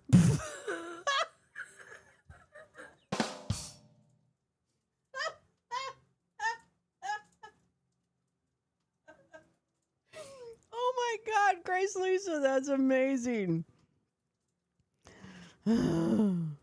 We'll eat anything with more like except tables and chairs. Oh, stop it. The older I get, the more I think about the hereafter. I go into the basement and ask myself, what am I hereafter? Oh my God, I love it. We're going to joke ourselves into 2026 or whatever it is. Whatever this fucking year is that we're in. Let me... Oh, a bunch of stuff on the floor. I'm just trying to run over it. Okay, I gotta keep reading because we have so much. Look at all this stuff we haven't gotten to yet. Oh my God, come on now. Get on there, girl. I don't either. Use superpowers, including as cool your jets. Yeah, that's really funny. You guys are funny. You guys are so funny. Okay, wait. Where's my?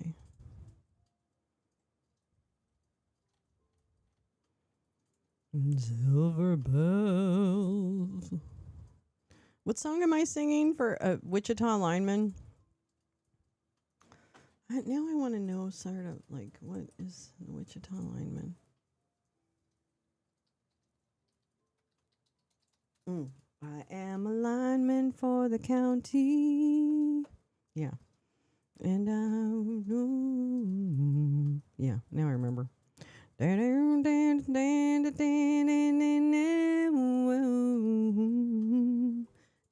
I need you more than want you.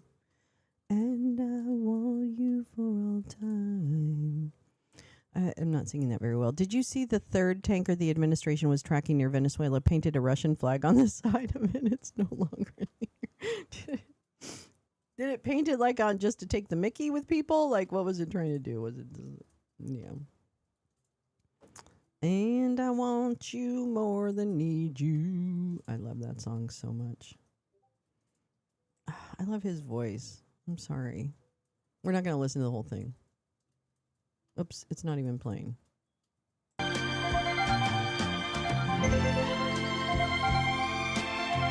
I am a lineman for the county. And okay, we really have to get off of that because it's not working. Oops, that's not where I wanted to be. I'm not going to read that one today, actually.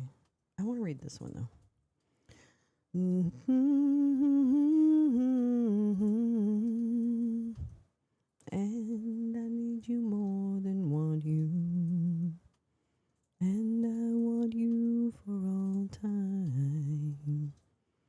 jokes are great. Happy New Year for a better 2026. Love. Ah, Amy. Hello. Hello, girl. Hello. Hello. 101 A Starks. Amy in the house. It's so good to see you. Happy New Year, girl. Happy New Year, girl. Happy New Year, girl. No, what do you mean no? You don't like Wichita lineman? And I need you more than want you. I love his voice. He's got a great voice. Okay. As a lifelong resident, what do noodles and women have in common? They both wiggle with. Oh my God, Jim, that's disgusting. Rage Against the Machine is more appropriate music. Okay, well, that's a good point. I don't sing that as well, but I get it. You're right. As a lifelong resident of Yonaguni, a remote island that is Japan's westernmost point, Himeo Ukumasu remembers the distant days when life was measured by the bright stars, the tides, and the ripening of mulberry trees. Today, the stars have been obscured by radar towers, and Miss Ukumasu, a 70-year-old volunteer at a tourist site, has other concerns. Yonaguni, a Japanese military outpost about 70 miles east of Taiwan, sits along so-called First Island Chain, a strategic arc of islands used to hem in Chinese naval expansion. As China fumes over Japan's recent expression of support for Taiwan, Ms. Ukumasu and the island's roughly 1,600 other residents have found themselves on the front lines of a rapidly escalating dispute. Mother was not gonna go to States. Well, I mean, if you've been to the Midwest, you've been to Kansas. I guess I should just say that. I know. I don't think, that's a good question, Grace Lisa. How long before someone makes a threatening pass at us? I don't really know. I mean, I'm not really sure. This feels very uncharted territory type stuff. Why do the Swedish military have barcodes on their ships? To make it faster to check out? No, I don't know. Every time I'd come back, I'd tell how I had curry, cat, and my friend had paw thai. Oh my God. You guys are goofy. Come on now. Today, the stars have been obscured by radar towers, and Miss Ukumasu. Oh, wait, I did that wrong. I don't want the people to be sacrificed, she said. I want to see the mulberries turn red and the lilies bloom. All I want is an ordinary life. Oh. All I want is an ordinary life. Like a baby. For decades, Yonaguni, part of Okinawa Prefecture, has been an enchanting oasis in the East China Sea with wild horses, hammerhead sharks, and an offshore rock formation that some believe to be the ruins of a lost civilization. That sounds so cool. I want to go there. So they can scan Scandinavian. Oh my God, Carrie. You get one. That's a good one. That's a good one. Okay. The island was perhaps best known in Japan as the backdrop for Dr. Koto's Clinic, a 2000s medical drama about a Tokyo surgeon banished to a remote Okinawan clinic. That was a good one, Carrie. That was a good one. The patriarchy needs to fall. Absolutely. 100%. 100%. All right. So this is Japan, you see. And then what we're talking about is down here in the red. Oh, you can't see my cursor. Down here in the red. And it's this little tiny island. This section here, it's a little island off of Taiwan. Right here. But over the past decade, the Japanese government has invested tens of millions of dollars to make Yonaguni a bulwark in its efforts to counter Chinese military aggression with troops, radar towers, and ammunition storage sites. Japanese and American military assets there could prevent Chinese warships from getting into the open Pacific waters further east if conflict were to break out. The island has 3 tiny settlements, a small airport, and a garrison of about 230 soldiers. I wanted to get a live crab from a vending machine. IDK through going all the way to Japan to get crabs. All right. It's dad joke day. Is that what it is? It's joke day. Okay, I get it. I'm here. I'm here for it. Japanese and okay. China has led an all-out effort to punish Japan since early November when Japan's Prime Minister Sanae Takaichi said her country could intervene militarily if China were to attack Taiwan, a self-governed democracy that Beijing claims is part of its territory. The Chinese government unleashed a wave of reprisals, discouraging tourism to Japan and ramping up air and sea patrols, including around Okinawa. China plans to hold live-fire military drills around Taiwan on Tuesday, which they did. A show of strength by its Navy and Air Force, including some activities near Yonaguni. Yonaguni is a reminder that Japan's own security is linked to Taiwan's. A Chinese attack on Taiwan could threaten Japan's access to vital sea lanes and leave far-flung Okinawan islands vulnerable. Chinese commentators have in recent years sought to raise doubts about Japan's sovereignty over Okinawa. Japan's defense minister Shinjiro Koizumi recently visited the island, where he detailed plans to station medium-range anti-aircraft missiles there to deter an armed attack on our country. The move is part of a broader effort by the Japanese military known as the Self-Defense Forces to fortify islands across Okinawa as a counterweight to China. Prime Minister Takaichi, a China hawk, has said she will accelerate Japan's military spending to 2% of gross domestic product by next spring, 2 years ahead of schedule, which is one of the reasons that social programs are being cut across countries, because we all want to fight. Radar facilities in on the island. Oh, looks like a sweet little place. 1,600 residents. China has called the plan to put missiles on Yonaguni extremely dangerous and accused Japan of provoking military confrontation. The Chinese military recently flew drones near the island to express its displeasure. Residents said that they have tried to tune out the tensions, though the subject sometimes arises at local izakayas or pubs after long days of work in the sugarcane fields or at the garrison. In interviews, some people were defiant, saying they would not evacuate the island even if there were a Chinese attack on Taiwan. Many residents rejected the idea that a crisis is imminent, blaming the news media for stoking fears of conflict. But they acknowledge that the island's identity has changed since the garrison was established in 2016. At the time, there were 632 votes in favor of hosting the military and 445 against. Now, apartment buildings have been built for the troops, and military families mingle with Yonaguni natives at restaurants and shrines. The island's mayor, Tsuneo Uichi, won election this year, promising to take a more cautious approach to defense expansion. He has expressed concern about hosting the American military on the island for joint drills with Japan. The United States has deployed radar systems to Yonaguni and held medical visits there as part of training in recent years. Well, no more. Military drones are such tangible peanuts. In an interview, Mr. Uichi said most residents were just trying to go about their lives. While he was wary of turning the island into a fortress, he acknowledged that some level of preparation is inevitable. It will be too late once something happens, he said, so we're preparing for the worst. There's a little store. The babies. That's the mayor. In recent years, Yonaguni's proximity to Taiwan has placed it increasingly at the center of regional tensions. In 2022, after Nancy Pelosi, then Speaker of the U.S. House of Representatives, visited Taiwan, China fired at least 11 missiles in response, including one that landed about 50 miles northeast of Yonaguni. China's increasingly bold threats against Taiwan have raised new alarms. The Japanese government plans to build underground shelters across remote Okinawan islands over the next several years, including one on Yonaguni that can hold more than 200 people.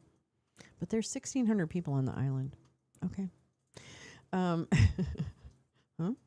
officials are holding evacuation drills and preparing residents for a possible influx of Taiwanese refugees.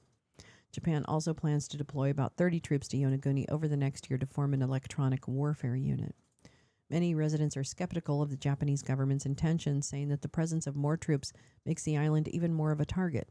A pacifist streak runs through Okinawa, in part because of a legacy of U.S. colonialism, World War II, and the abundance of American military bases in Japan. Yeah, long live capitalism, right? Oh, Lee, be careful driving. I don't know if they escalated it this year, Mr. Spock. That's a really good question, because when I was watching reporting on the exercises that took place yesterday, it was being stressed that this is a normal course of events and not necessarily tied to any kind of escalation. So, I guess it remains to be seen, but it's always good to be skeptical. Oh, it's so pretty. Oh, I love these photos. This is an amateur diver who works at an auto repair shop, says he's worried about stationing missiles. Takashi Tomitori. Takashi Tomitori, 56, an amateur diver, moved to Yonaguni several years ago from Chiba Prefecture near Tokyo, drawn by its stunning oceans. He said he felt the decision to station missiles there would make the island more dangerous. A war would seriously damage the island, said Mr. Tomatori, who is also an auto mechanic. Wouldn't it be better not to have any missiles? Wouldn't it be better not to retaliate? Still, more hawkish voices say the island needs to protect itself. Shigenori Takanishi, forgive me for my pronunciation, I know it's terrible, chairman of the Yonaguni Fishery Association, said he was increasingly concerned by China's movements in the seas around Japan. We never know what China might do, he said. Beyond security, Mr. Takanishi said troops were help keeping Yonaguni vibrant at a time when the local population is aging and declining. The island lacks a major port, a high school, and a hospital. Many young people have left in recent years for Japanese cities in search of better opportunities. Yonaguni won't survive without the military, Mr. Takanishi said. Then there is the stress of being caught between geopolitical rivals. Some people joke that life might be better if Yonaguni could be moved farther to the east, perhaps closer to Hawaii. Oh, that's pretty. Parade. Decorating a pickup truck with lights and ornaments for Christmas Day parade, a local tradition. On a recent evening, a group of young fathers gathered in a garage to build floats for Christmas Day light parade, a Yonaguni tradition.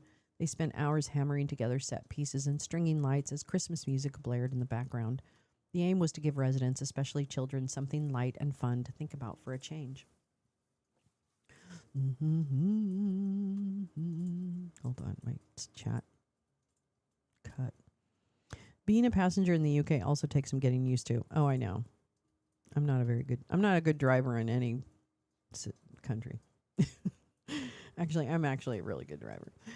Seeing their smiling faces is very rewarding, said Takanobu Sugimoto, a 37-year-old father of 4 children, as he measured a piece of plywood. That's what this parade is all about.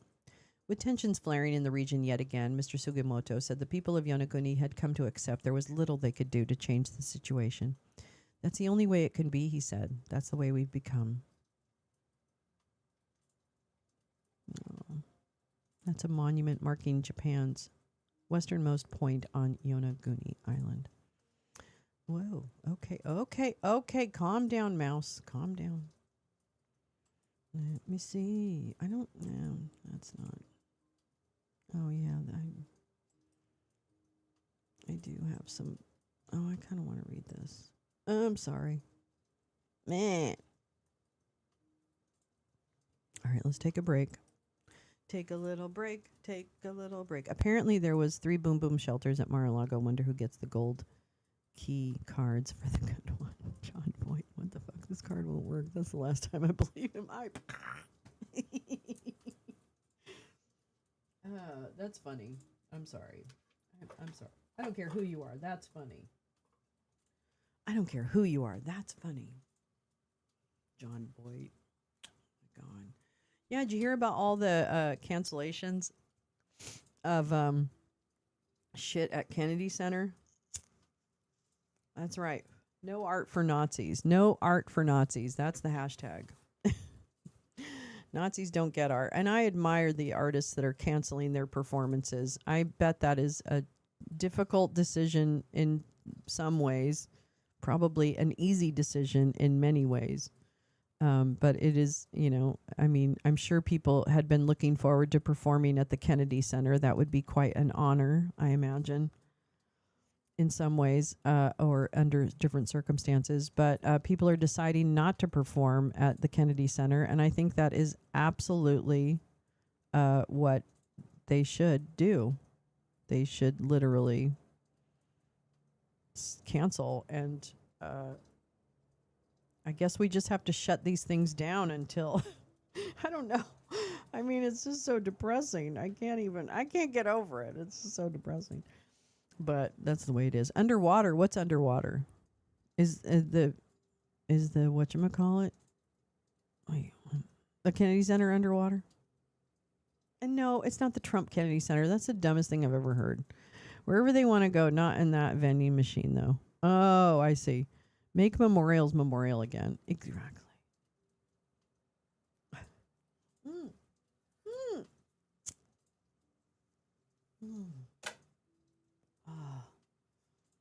Oh, wow.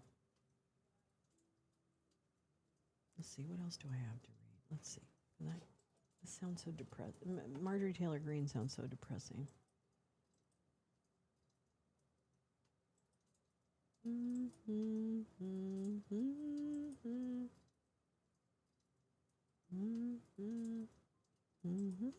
Some weird sound coming through my thing. I think I must be that. Okay. Am I going to be able to read this? Yeah. Okay. All right. Okay. Oops. Okay. Oh, you don't think there's a whole lot of underground available in that part of Florida? Crickets at the Kennedy Center. Yeah. Make memorial again. Yeah, exactly. That's what I was thinking too the other day. I'm sorry, I just caught on. I'm a little slow and a little high, but that's the whole thing. The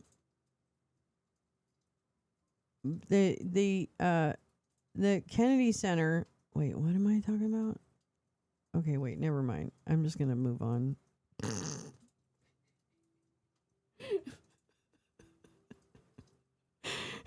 God damn it. Oof, you always confuse me. I don't think there's a whole lot of underground. Okay, wait. When I worked at Unidentified, the president of the company, Jim Tsugagoshi, offered me and my daughter a free trip to Japan. He proposed to me over the phone. I shit you not. I turned him down. Oh my God, Teresa. That's amazing. What a great story. Make them take Trump's name off the building before artists perform there again. I agree, because this is where art really has some power to at least make a huge statement and say, no, it's not, it's not okay. This is not okay. This is not normal. This is not okay. This is what it was. Oomph said, heard wreckage of boat washed ashore with pot instead of fentanyl in it. I'm going to tell you right now, haven't tracked down the authoritative source. I wouldn't be shocked. Oh, Uniden. I thought you were just unidentifying your company. You're so cute. Oh my God, Teresa, you're hottie. You're hottie McHottie. Yeah, Trump's name has to come off. I mean, this all has to become, like, we have to sage the entire country. We're going to need to cleanse the entire country. We're going to need to go on a juice cleanse for the entire country. I think I saw Starling Express there. You did. That's the thing. All right. Well, you want to get really depressed? Let's talk about the economy. You really want me to cheer up your 2026 plans? Send you and give you a reason to drink tonight? UV and bleach. You want me to give you a good reason to drink? Speaking of enemas, where's Carla with the butt plugs? That's what I want to know. Yes, I saw photos. Not even much weed. Charred bodies. Oh my God. This is so fucking stupid.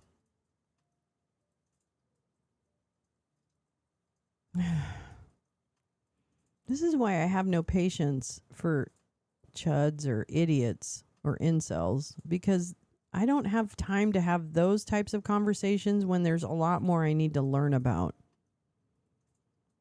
And those conversations don't advance anything. Anyway. Breaking news, Trump changing the base of Washington Monument to the Trump Monument. Thank you for your attention. I keep using that with the cats. Thank you for your attention to this matter. And they look at me as if I am Donald Dump. I forgot I got a bottle of wine. Fuck yeah, Adriana. That's the best. I love it when there's surprise alcohol or surprise weed. I think that's so great. I love that. Okay, let's turn our faces towards the economy. I saw an ad for coffee enema called the Crappuccino. Oh my God, no, Carrie, Grace Lisa, you're in the right place. I didn't mean Carrie. You're in the right place. Don't worry about it. That's a perfect joke. I love that. A Crappuccino. Stop it. It's sick and depraved to kill innocent people just to make it for your twisted agenda. I was really thinking that last night, Karen, as I was watching, we were watching 2,000 Meters to Andreevka, a documentary about Ukraine from this year. And we watched it last night in Discord. A very challenging movie to watch, but I do highly recommend it. It is... I kept thinking of my dad last night when he would say, war is shit. You know, he would talk about the war and it's like, war is shit. And I really thought about that the whole time we were watching that movie. But what really struck me was all of these people are dying and suffering all across the world, not just Ukraine, but all of these people are dying and suffering in the name of men, mostly white, who want to just kill regulations, lower their own tax burdens, and if not eliminate them, and make money with impunity and create, just do crime without accountability. You know? And I can't believe that we weren't moving towards... I was hoping, as very naively, that we were moving towards a world where people would leave a lot of that behind, but it only seems to have become the fashion, right? And what is happening. I don't know how to explain it, and I'm sure most of you could be more eloquent about it, but I'm just thinking it does feel different. Not that it wasn't always bad, because it was much more bad for people in different communities and others. And now it's triple, quadruple that bad. And it is all in the interest. And that's why chuds crack me up to some degree. And the same thing with people like Bob, who want to argue kind of useless circular arguments that don't actually create any new knowledge.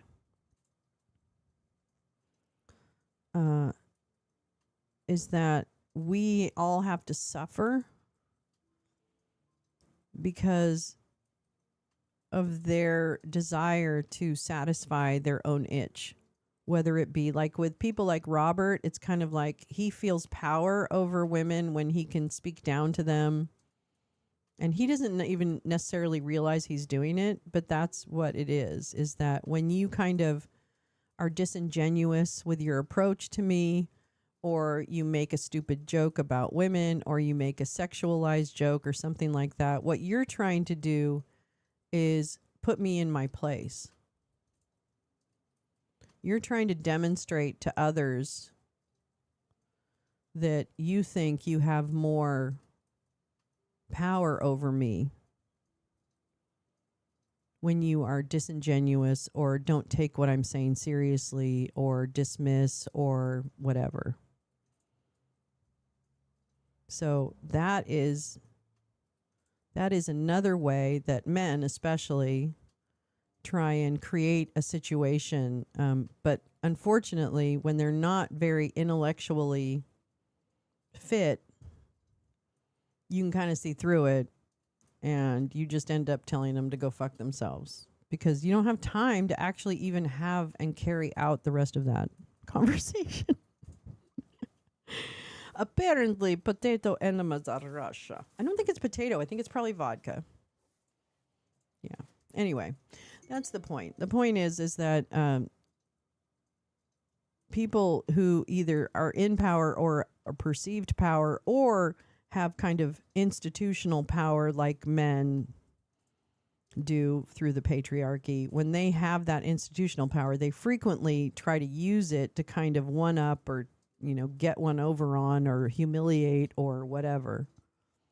And it's like, I don't know. You can try. I'm just saying. Better men have tried. That's what I'm going to say. But here I am. I'm still here. Okay. Unfortunately, so is the economy. Bum, ba-dum, bum, bum.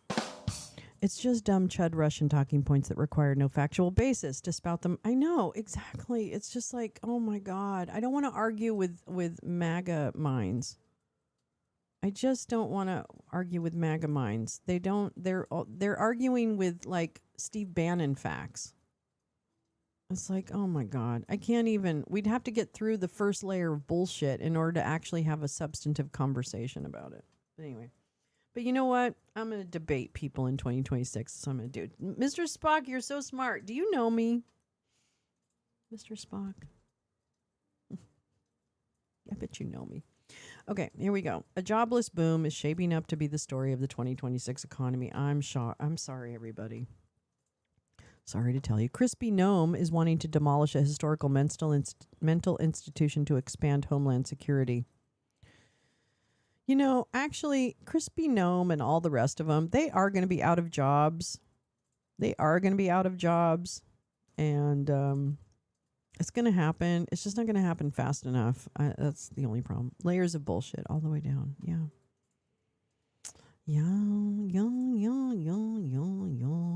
Okay. Oopsie, this is very tiny. This is very tiny. What?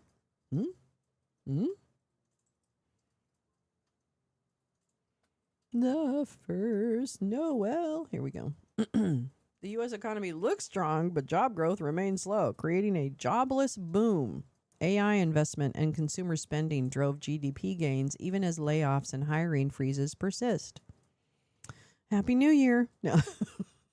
Unemployment is at the highest rate since 2021 as job seekers face a tough market and dwindling sentiment. The U.S. economy continues to surprise on the upside, except when it comes to jobs. AI and CFOs, winning combination. What a paradox. What a paradox.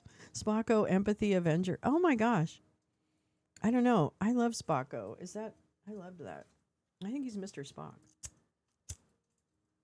I think he's a real deal. I think it's Mr. Spock. I made it to the grocery store. The biggest adjustment to driving in the UK is manual transmission. Now that I drive automatic home, off to buy some provisions. All right, darling, take care, Lee. Have a safe and productive journey. And then come home and rest. Okay, girl? Would you please just come home and rest? All right. Thank you. All right, hot growth, as seen as in this week's GDP report, typically corresponds to stronger hiring and personal earnings, which then enables consumers to continue spending. However, this year the trend has been the opposite. Spending is driving the economy, but the job market is stuck in a great freeze. As KPMG's chief economist Diane Swank wrote on Tuesday, growth and labor market outcomes have decoupled. They've consciously decoupled.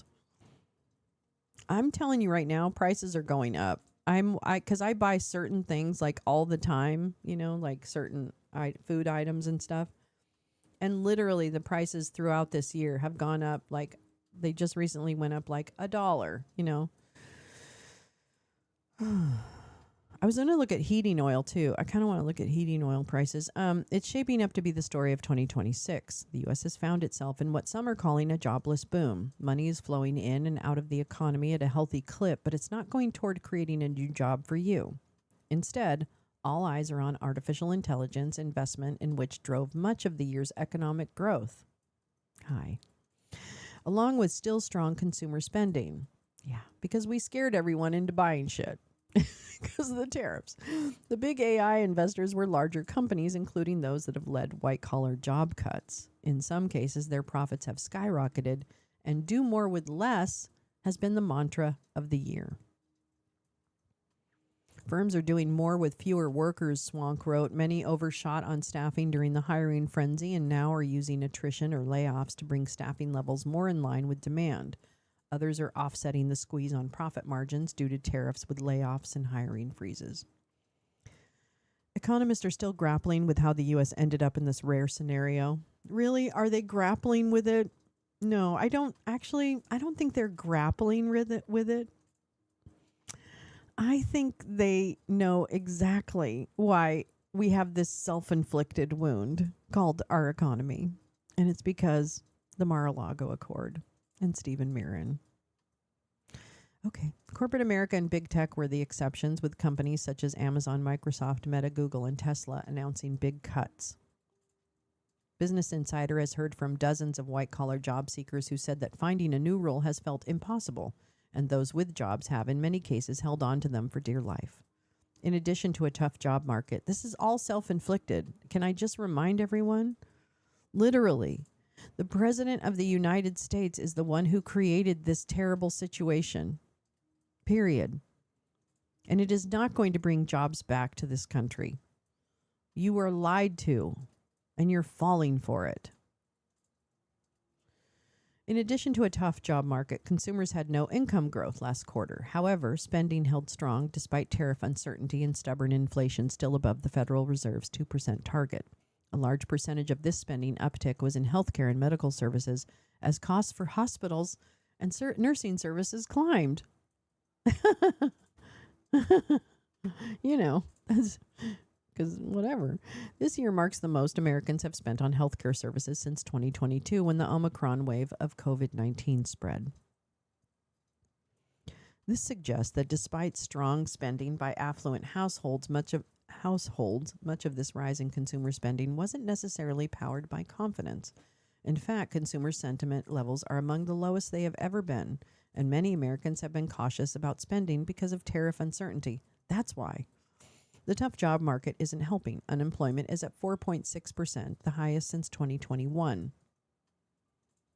You know, when Biden took office over from the orange one and then brought it down. Idiots. Unemployment is at 40%. Total job growth has stayed slow. Dozens of job seekers across generations told Business Insider this year that they were frustrated about suspected ageism, cumbersome hiring processes, competition with hundreds of others for a single role, and the suspected role of AI in screening out their applications. Some told reporters they've applied for thousands of roles with no interviews, while others said it took well over a year to get a single offer, often at a lower pay than their previous job. 2026 could be the year we see AI pay off, which may fuel an even bigger jobless boom. I'm sorry, it's not funny. It's nothing funny about it. I'm just losing my mind. In his 2026 wish list for the business world, Business Insider's Don DeFrancesco asked for ROI for AI, return on investment for AI. I just want to see some noticeable returns on all these massive AI projects, he wrote, referring to the eye-popping AI spending from big tech and their plans for even more next year. If that does come, the jobless boom may only grow. Companies want to use AI to boost productivity without hiring more people, which would only exacerbate a sluggish job market. Although it's difficult to determine if this year's investments in AI have yielded results, the GDP spike to 4.3 in the third quarter is an encouraging sign overall. The largest growth since the third quarter of 2023 prompted Dump to say that the dump in economic... Okay, whatever. Still, many Americans worry about what this means for their jobs. Some companies have cited the need to be efficient in an AI-driven future as justification for layoffs. The U.S. already operates with fewer jobs than it had pre-COVID. And Federal Reserve Chair Jerome Powell has said recently that grim jobs data may be overstating this year's deflated gains. Sorry. Yikes. Poop cakes. Poop cakes. All right, let's do one more. Let's see. What do I got here? What do I have? What do I have? Let's see. When is this? It's more than 6 months old. Let's not do that. We got to stay current. Gonna stay current. Don't care about that. Okay, this one I actually really want. Oh no, this is old too. Damn it. Okay, now, you know what? Now all of a sudden I'm not that excited about these stories. Oh, here we go. When's this? What's this from? December 27th. Okay, let's just read this. Oh my God, I don't want to read something really depressing as the last. Let me see what this says. Oh, actually, we'll do this. This one's not bad. This is a Guardian piece on the economy. What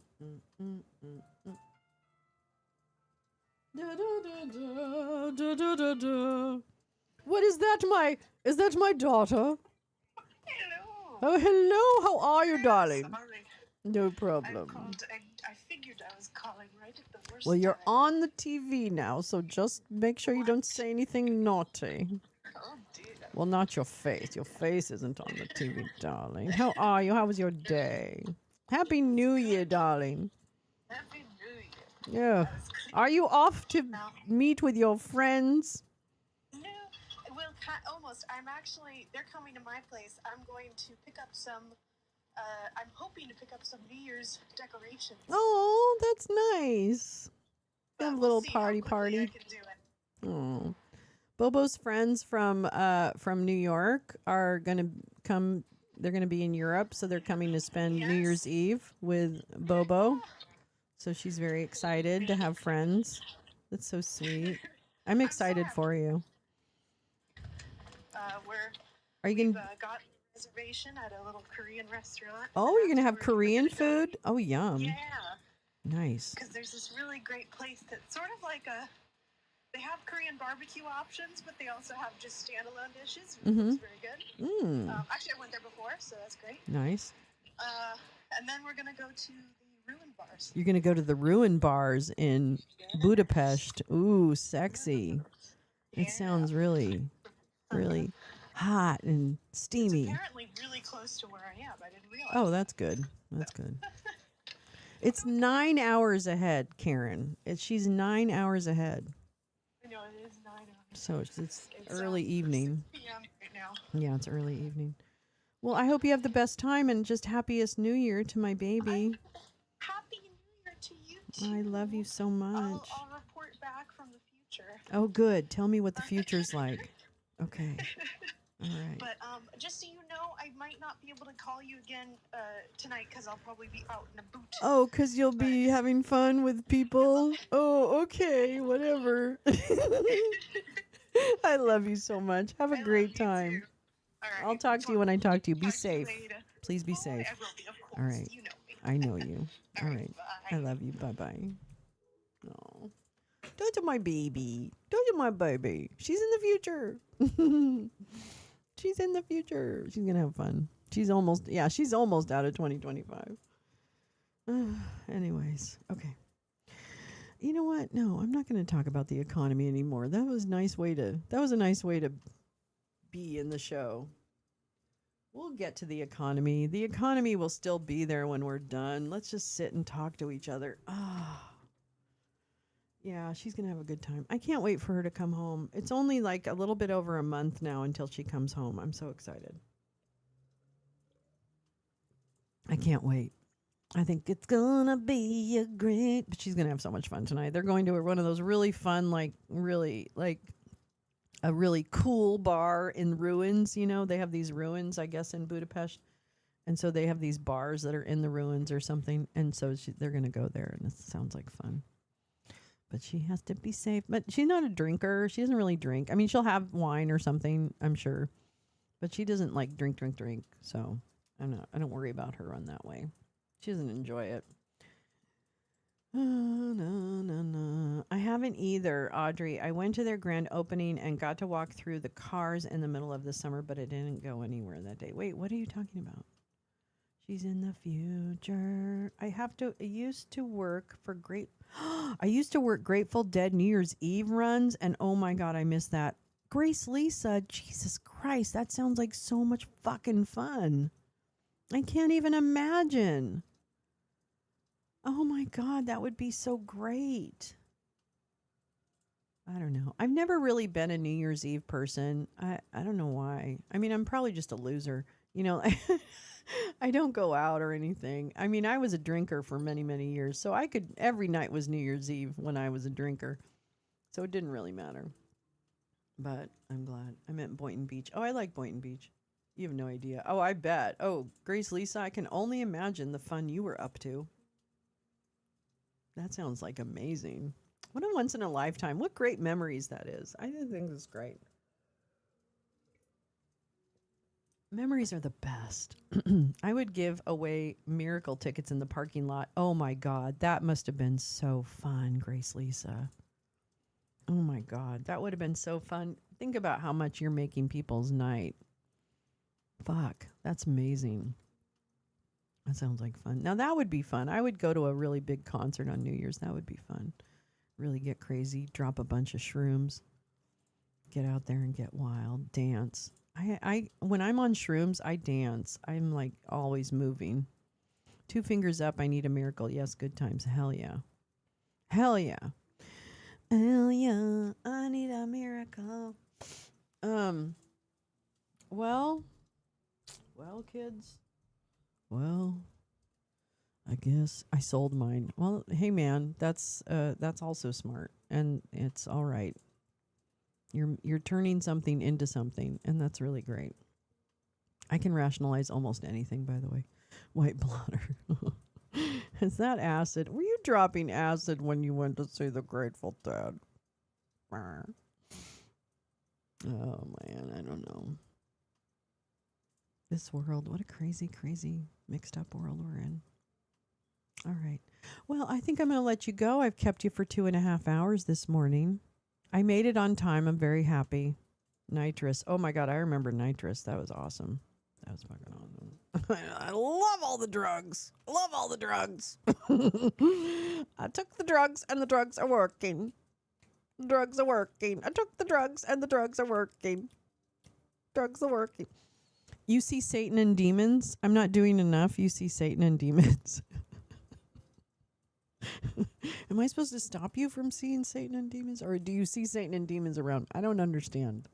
Me either, except the 5 or so years I was friends with a couple who had an enormous property, and about 30 of us would camp out the entire weekend. So no chance for a DUI. Good times. That's it. That's what it's all about, Karen.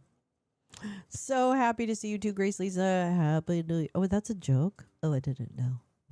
I didn't do. I see Satan and demons. I see Satan and demons. I don't even understand that. Okay. Anyway. I love you guys so much. I'm going to go get really high. I suggest you do whatever the equivalent would be for you. And because what is today? Wednesday? It's Wednesday, right? Work harder, Lolo. Satan still reigns. Oh, that's it. Oh, okay. Got it. Okay.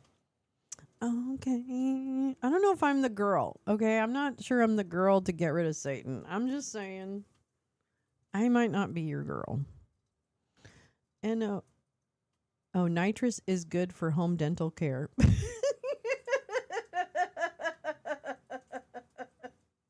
Can you get nitrous at home? I mean, I know you could get it illegally, but I guess you can't. I guess you can't get nitrous at home. Yeah, hit the like. What the hell? What the hell are you doing? All right, y'all.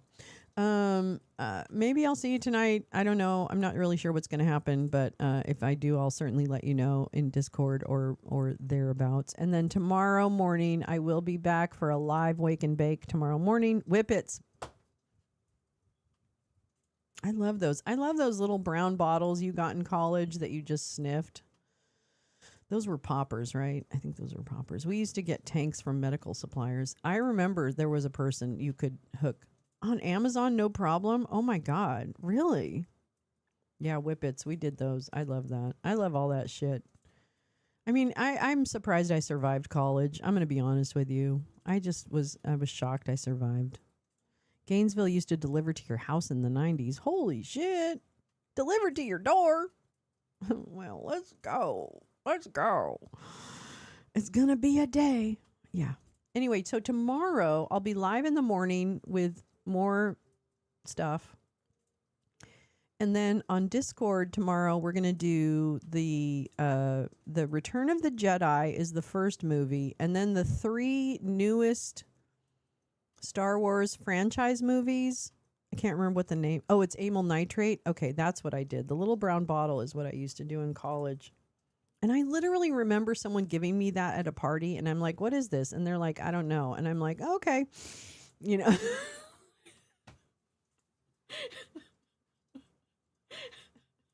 Because I'm 18 years old and I'm stupid. Anyway, with handles to carry easy. I know, make it easy on you. Now with menthol. Big canisters. Oh my God. I think I would die. You can die, right? Can you die? Can you die? Can you kill yourself with whippets? I don't know. Is that true? Can you kill yourself with whippets? I'm not sure.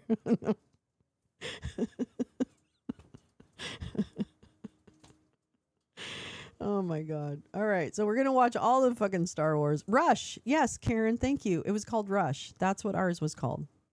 A little brown bottle and a little liquid in it. Nothing labeled. And this bitch was like, oh, that sounds great. you know, like I'm an idiot. But here I am. I'm still alive. That's bad stuff. Inhalants are bad for the brain. Well, that explains it. Anyway, I love you guys. If I don't see you, have the happiest of New Year's. Be very safe tonight if you do go out.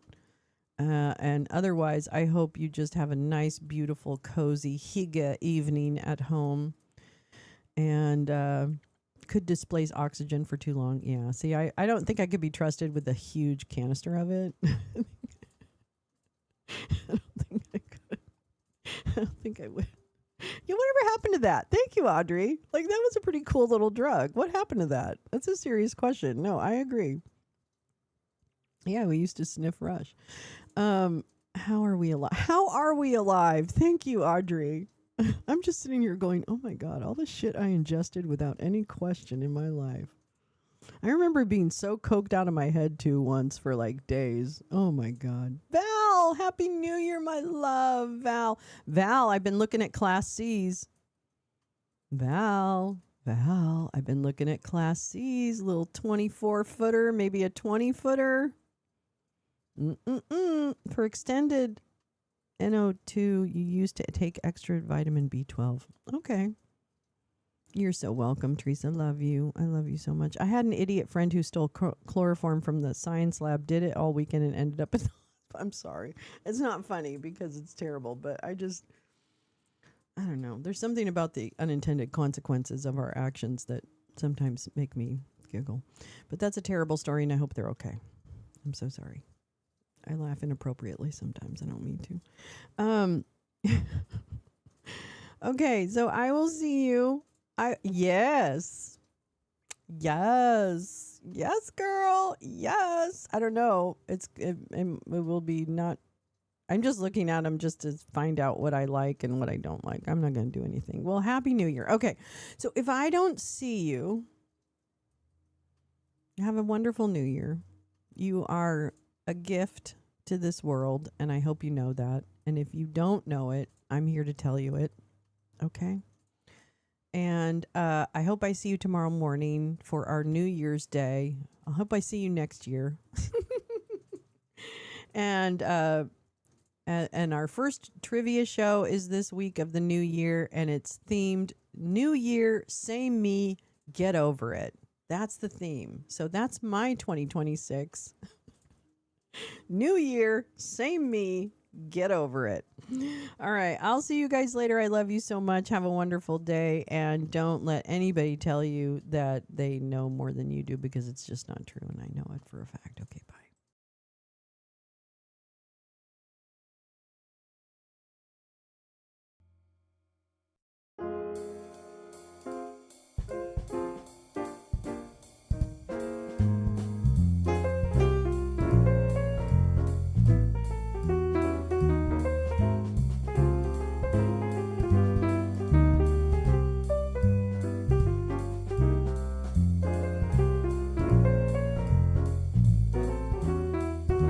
That sounds like fun, Val.